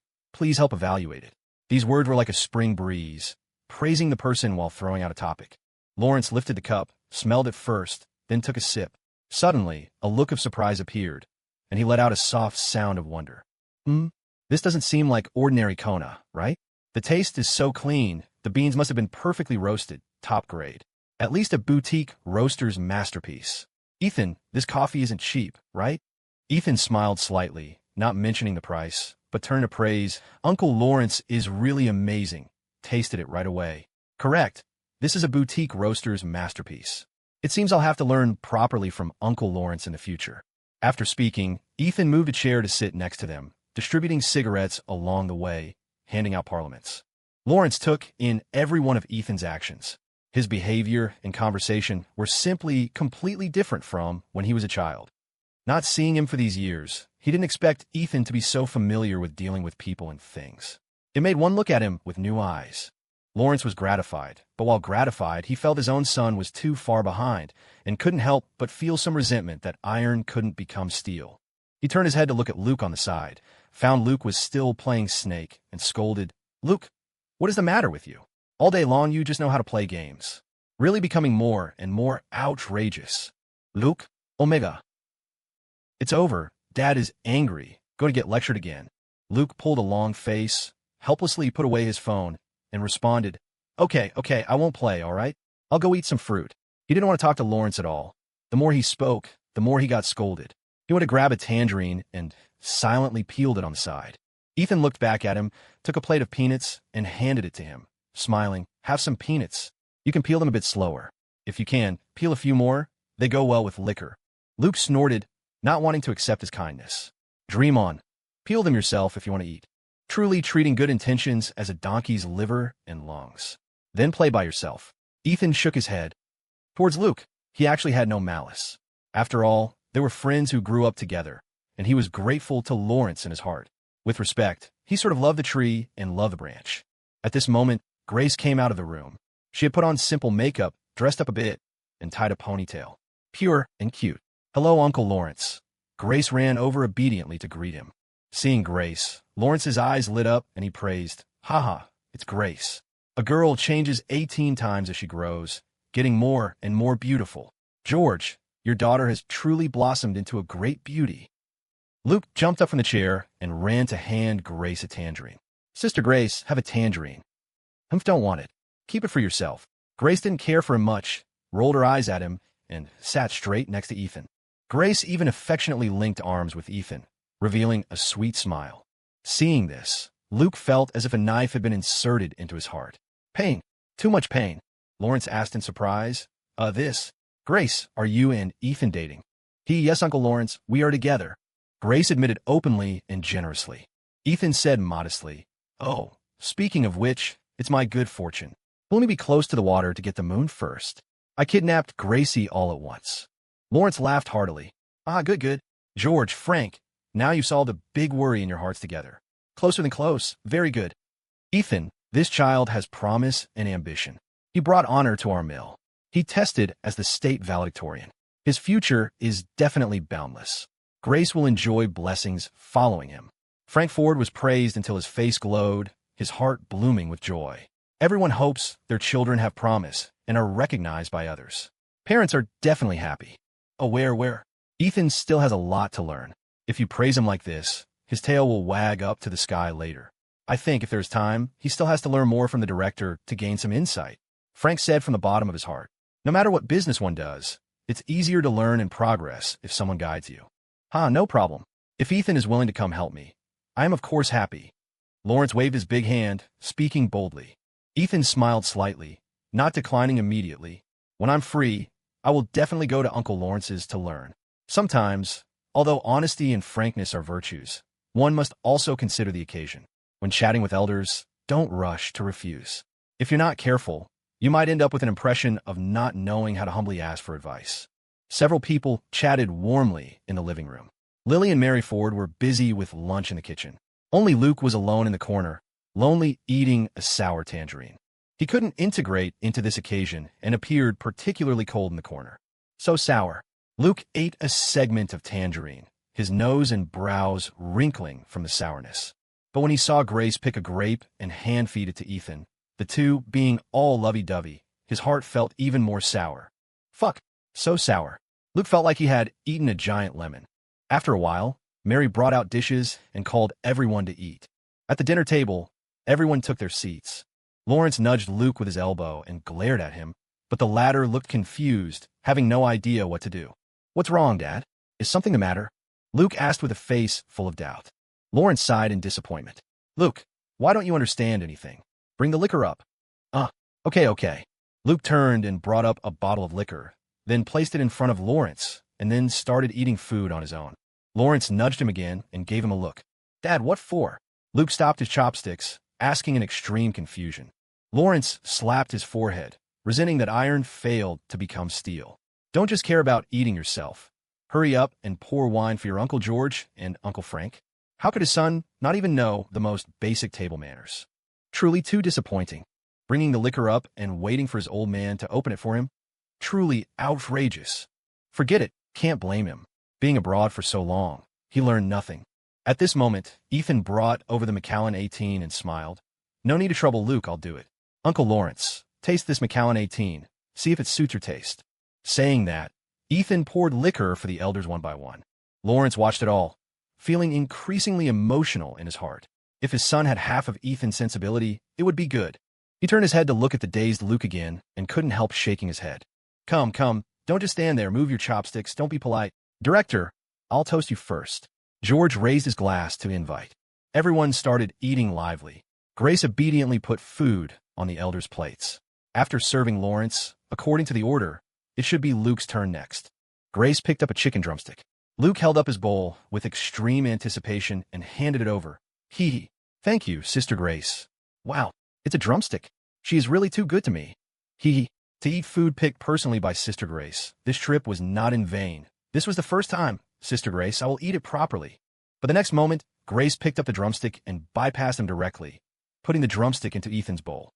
Boom! Luke was struck by lightning and stood frozen on the spot. "Oh no, my drumstick! My love, what was lost was not a drumstick, it was Grace's love. Does God treat me, the chosen one, like this?" He saw Grace even peeled a shrimp for Ethan personally and fed it into Ethan's mouth. "How is it? Smelly forward, is it tasty?" Grace smiled like a flower, a sweet smile, her gaze towards Ethan carrying threads of affection. Splurt! This scene was like a knife inserting directly into Luke's heart. This knife really pierced the heart. Instantly, Luke felt the food on the table wasn't fragrant at all. Luke poured himself a glass of liquor and drank it all with his head back. Glug, glug, glug. Bitter wine enters the throat, pain in the heart. But the next moment, the high-proof liquor immediately taught him a lesson. The spicy liquor entered his mouth suddenly, causing him to cough repeatedly, choking until tears came out. Lawrence turned his head and glared at him, scolding, "Child, why drink so fast? Truly rude." Luke didn't dare make a sound after being scolded, so he had to wipe away his tears silently. After the meal was finished, the elders slowly chatted and drank. Grace pulled Ethan downstairs to take a walk and digest food. Luke drank until his face was red and his eyes were blurry, but he didn't want to stay at the dinner table. He made an excuse to slip away and followed Grace downstairs. Downstairs, seeing the two being affectionate in front, the alcohol went to Luke's head and he shouted loudly, "Ethan Ford, stand right there." Ethan heard the voice, stopped his steps, and looked back in surprise. "What, something up?" Luke ran in front of the two, let out a hiccup, and stared at Ethan fiercely. "Ethan, I want to duel you. One-on-one." Alcohol emboldens a coward. He had wanted to duel Ethan for a long time. In the land of the rising sun where he lived, if two boys liked the same girl, they would duel for this girl. Although he had never experienced it or seen it, but TV dramas all acted like this. "Ethan, did you hear me? I want to duel you." Luke stared at him tightly and shouted. But Ethan just smiled and didn't speak. "What? Are you afraid? Chicken." Luke used agitation tactics disdainfully. Ethan shook his head and said, "Luke, you're drunk." I'm not drunk." Luke hiccuped and insisted. "Come on, Ethan, don't let me look down on you." He had learned boxing in Japan. Although he had never practiced in actual combat, he really wanted to practice on Ethan. Only for Grace, the true love in his heart. Just like in a manga, have you ever risked your life for someone in this lifetime? He could confirm without hesitation, yes, only Grace. Ethan said calmly, duels and stuff. Two main character syndrome. I refuse. What did you say? You refuse. You actually dare to refuse. Ethan, you coward. Why does someone like you get to stay by Grace's side? Luke stepped forward angrily and grabbed Ethan's collar, his eyes red. Grace was startled and quickly tried to pull him away, questioning, Luke, are you crazy? What are you doing? Let go quickly. But Luke didn't let go. Instead, he stared at Ethan deadly, looking as if he wouldn't let go unless Ethan agreed. Rumble. Thunder roared inside the thick dark clouds in the sky.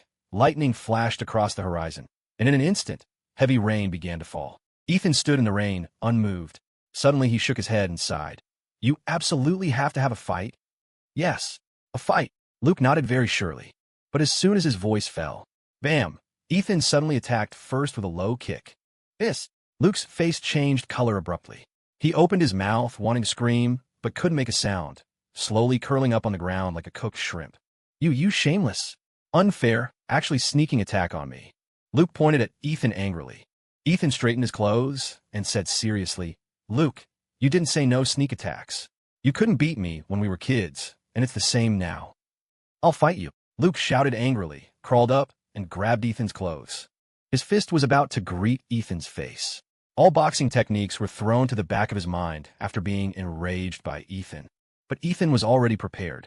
He dodged directly, and then used the judo techniques Grace taught him to give him a shoulder throw. Thud! Luke was thrown to the ground, and then it was a one-sided beatdown.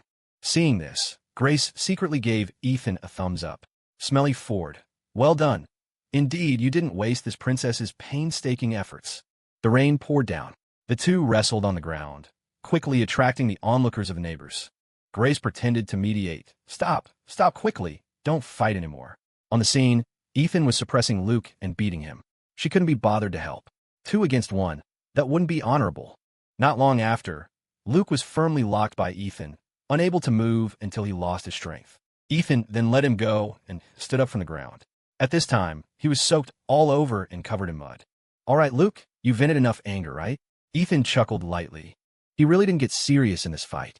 He knew Luke was holding back anger in his heart, so he treated it as letting him vent. Luke gasped for large breaths, his face bruised purple and blue. Ethan, you bastard. You bastard are the one taking anger out on me, right? I'll fight you, fight. Luke wanted to stand up, but he didn't even have the strength to stand. Ethan looked down at him from above and said calmly, Luke, recognize reality. Don't always live in your own fantasy world. Grace Miller, in this life, is contracted by me. She's mine. No one can take her away, and neither can you. Grace stepped forward to take Ethan's arm, glared at Luke, and said, Luke, be rational. I like Ethan. Can you stop pestering me? Lying on the ground, hearing Grace's words, Luke was struck by lightning and froze. I like Ethan. Like Ethan. Is Ethan.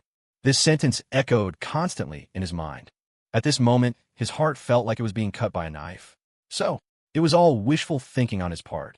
His tears mixed with the rain slid down his cheeks. He could no longer distinguish which were tears and which was rain. He gave a bitter smile, letting the cold rain hit his face. Suddenly, a hand appeared in his line of sight. He looked over in bewilderment. It was Ethan. It was the hand Ethan extended. Get up, don't lie there. Ethan wiped the rain off with his sleeve and smiled at him.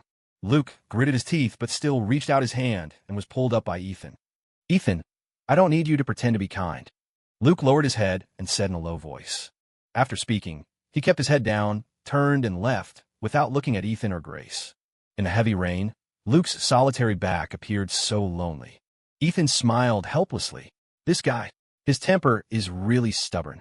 He could understand Luke's mood, but on a matter of Grace, there was no room for negotiation. Apart from this point, he and Luke had no other conflicts of interest or grudges. Ethan shook his head, hoping this fight could untie the knot in Luke's heart and beat him sober. After all, people can't bury their heads in the sand like ostriches. Smelly Ford, are you okay? You didn't get hurt, right? Grace asked with concern. No, I'm totally fine. Luke couldn't beat me since childhood, huh? Ethan laughed. Grace curled her lips and said, that guy's really something, so stubborn. If it weren't for Uncle Lawrence's face, I wouldn't bother with him. Ethan wiped the rain off, looked in the direction Luke left, and said calmly, he just has a severe case of main character syndrome, always living in his own world, closing himself off, entertaining himself. From another angle, he is quite pitiful, but choosing me as an opponent, he can only blame his own bad luck. Pitiful people must have something hateful about them. That's the logic, right? Grace held his hand and said with distress, "Look at you, all dirty. Hurry back and change clothes. Be careful not to catch a cold." "Okay, let's go back." Ethan nodded. The two returned upstairs. Several elders were still drinking. Seeing Ethan come back dirty all over, they asked a few questions in surprise. Ethan made up a random excuse and ducked back into his room to get clothes for a shower. After washing up, Ethan returned to the room and saw Grace looking for something. "Gracie, what are you looking for?" Ethan asked with a smile while wiping his wet hair. "Where's your hairdryer?" "My hair is wet too. I want to dry it." Grace puffed out her cheeks helplessly. "Inside the cabinet. I'll help you dry it." Ethan dug out the hairdryer from the cabinet. Worried about Ethan catching a cold, Grace said stubbornly, "No, I'll help you dry yours first. Don't worry, I'm very good at blowing. It'll be dry in a jiffy." "Ethan, what kind of suggestive language is this?" "Ahem, better let me blow dry yours first." Ethan plugged in the hairdryer and beckoned to her. "Come here, I'll blow for you." Grace glared at him and said, "Cut the crap. I said, I'll blow dry yours first. Come here obediently." She rubbed her fingers, cracking her knuckles. "Ethan, if you don't listen, don't blame this princess for getting hard." "What? You want to get hard? Let's see whose is harder." Ethan looked righteous and unyielding. But the next second, Grace walked over and put him directly into a death headlock, pinning him against the wardrobe. "Ethan, you're hard. You're the hardest. High and hard." Grace burst out laughing and let him go. "All right, stop messing around. Sit down nicely." The two looked at each other and smiled. Every bit of sweetness was hidden in the details of life. Ethan sat by the bed, and Grace used the hairdryer to help him dry his hair. "Ethan, do you have any plans for winter break?" Grace asked casually. Ethan was startled. "Winter break? School just started not long ago, and you're thinking about what to do for winter break." "I was just asking casually." Grace curled her lips. Maybe I'll rest at home during winter break. It's still early, I haven't planned yet." Ethan smiled. Grace paused and asked, "Do you have nothing you want to do? Like things you want to do in this life? Besides, it's not like you don't have the capital." "There are too many things I want to do in this life. I can't finish listing them," Ethan said. Like, I want to go see the ocean with you, want to go to the prairie in the north with you, want to stroll on the streets of Paris with you, drink coffee under the Eiffel Tower, and many, many more." Ethan turned his head to look at her. Grace's cheeks blushed, and she said shyly, "Why are they all with me? Don't you have anything you want to do yourself?" Ethan held her hand and smiled. "Because in this life, my life is all about you. I want to stand on the mountaintop only because I want to share the scenery of the mountaintop with you. Without you, these things would have no meaning." Grace's heart shook, and her eyes couldn't help but fill with happy tears. She laughed. You just know how to coax me. But I am really happy. Turn your head back. I'll dry your hair." The room quieted down, with only the roar of the hairdryer. Everything was so calm and natural. After a while, Grace turned off the hairdryer, patted his shoulder, and smiled. "All right, done drying. Comfortable. How is my technique?" Ethan looked back and rolled his eyes at her. "Is there technique involved in drying hair?" "Of course, I specially styled it for you. Could you do that yourself?" Grace said proudly. Ethan touched his head. She really had blown it into a trendy fringe. Okay, you win. Now it's my turn to blow dry yours." Ethan stood up, and the two switched places. Grace's beautiful black hair seemed to have grown a bit longer, almost reaching her waist. "Gracie, my turn to ask you. Do you have anything you want to do in this life?" Ethan asked back. Grace smiled faintly, her eyes curving into cute crescents. "Not telling you." "Ethan." "Grace, that's too unfair. What are you going to do about it? Got a problem?" "Ahem, no problem." "If you have a problem, hold it in." "What if I can't hold it in?" "Then release it, I don't mind." Crackle, crackle. "Ahem, I'd better hold it in." "Huh." The laughter and chat of the two in the room echoed, the drizzling autumn rain outside the window, soaking into the deep autumn night. Grace washed up and watched TV on the living room sofa. Lily had just taken care of the dead-drunk George and came out of the room. She saw Grace watching TV alone in the living room. "Grace, aren't you going to play with Ethan?" She sat down next to her and asked. "It's raining. I don't want to go out and get blown by wind and rain." Grace replied casually. Lily thought for a moment and asked, "Grace, how are you and Ethan getting along recently?" "Pretty good, Mom. Why do you ask this suddenly?" Grace looked at her suspiciously. "Oh, nothing, I'm just asking. As long as you get along well. But some things, as someone who's been there, Mom still wants to talk to you properly." Lily said seriously. What things?" Grace was startled, guessing in her heart, is it that thing? Ah. Grace blushed and quickly said, Mom, not yet, haven't done that. Hmm? What thing? I mean dating. The most important thing is mutual tolerance and understanding. What thing are you talking about? Lily asked. Grace smiled awkwardly. No, nothing. I thought. Never mind. Lily looked at her lovingly, squeezed her hand, and smiled. Mom is very happy to see you two come together. I watch both of you grow up. As long as you are happy, I am relieved. Mom knows you have an impatient temper. When you were little, your dad was afraid you'd get bullied and sent you to learn judo, raising you to be carefree and strong-willed. Mom doesn't expect you to change anything, just hopes you won't be so rough in doing things in the future. Have more patience, more tolerance. Most importantly, two people together must understand each other, know what the other thinks and needs in their heart. This is very important. Understanding these principles, then you count as grown up. Grace smiled reassuringly. Mom, I know. You can rest assured. Lily nodded and smiled. All right then. Don't watch too late. Rest early. Okay. Grace responded. After Lily returned to the room, Grace leaned on the sofa, looking at the ceiling, suddenly a bit lost in thought. Recalling her mother's words in her mind, there seemed to be another layer of meaning. Her thoughts were messy, and she couldn't watch TV anymore, so she simply got up and went back to her room. In the room, Grace sat at the desk and took out a transparent glass jar from the bottom drawer.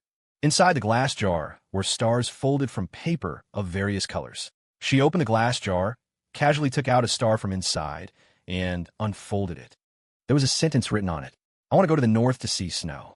She smiled sweetly and immediately pulled out a pen to add a few words on the paper. I want to go to the north to see snow with Smelly Ford. In her future life, she probably couldn't do without that bad guy Smelly Ford. Originally, these abandoned and sealed wishes, thoughts, and things she wanted to do only had meaning with another person. Thinking this, Grace poured all the origami from the jar, unfolded them one by one, and added new text to each. Finally, she folded them back into little stars one by one and put them back into the wish jar, wiping the dust off the jar. After doing all this, it was already late at night. Grace picked up the glass jar and shook it in front of the desk lamp. The colorful little stars inside seemed to be glowing too. It's so nice. They are so beautiful. I want to complete them with Smelly Ford in the future, leaving no regrets in life. Thinking about it, she felt what a wonderful thing this was. Grace put down the jar, suddenly feeling something was missing. Suddenly a white light flashed through her mind. She immediately pulled out a colored sticky note and started writing on the paper with a pen. I want to become an outstanding architectural designer and design a house to live in with Smelly Ford. She finished writing, folded the sticky note into a new little star, smiled with satisfaction, and put it into the glass jar.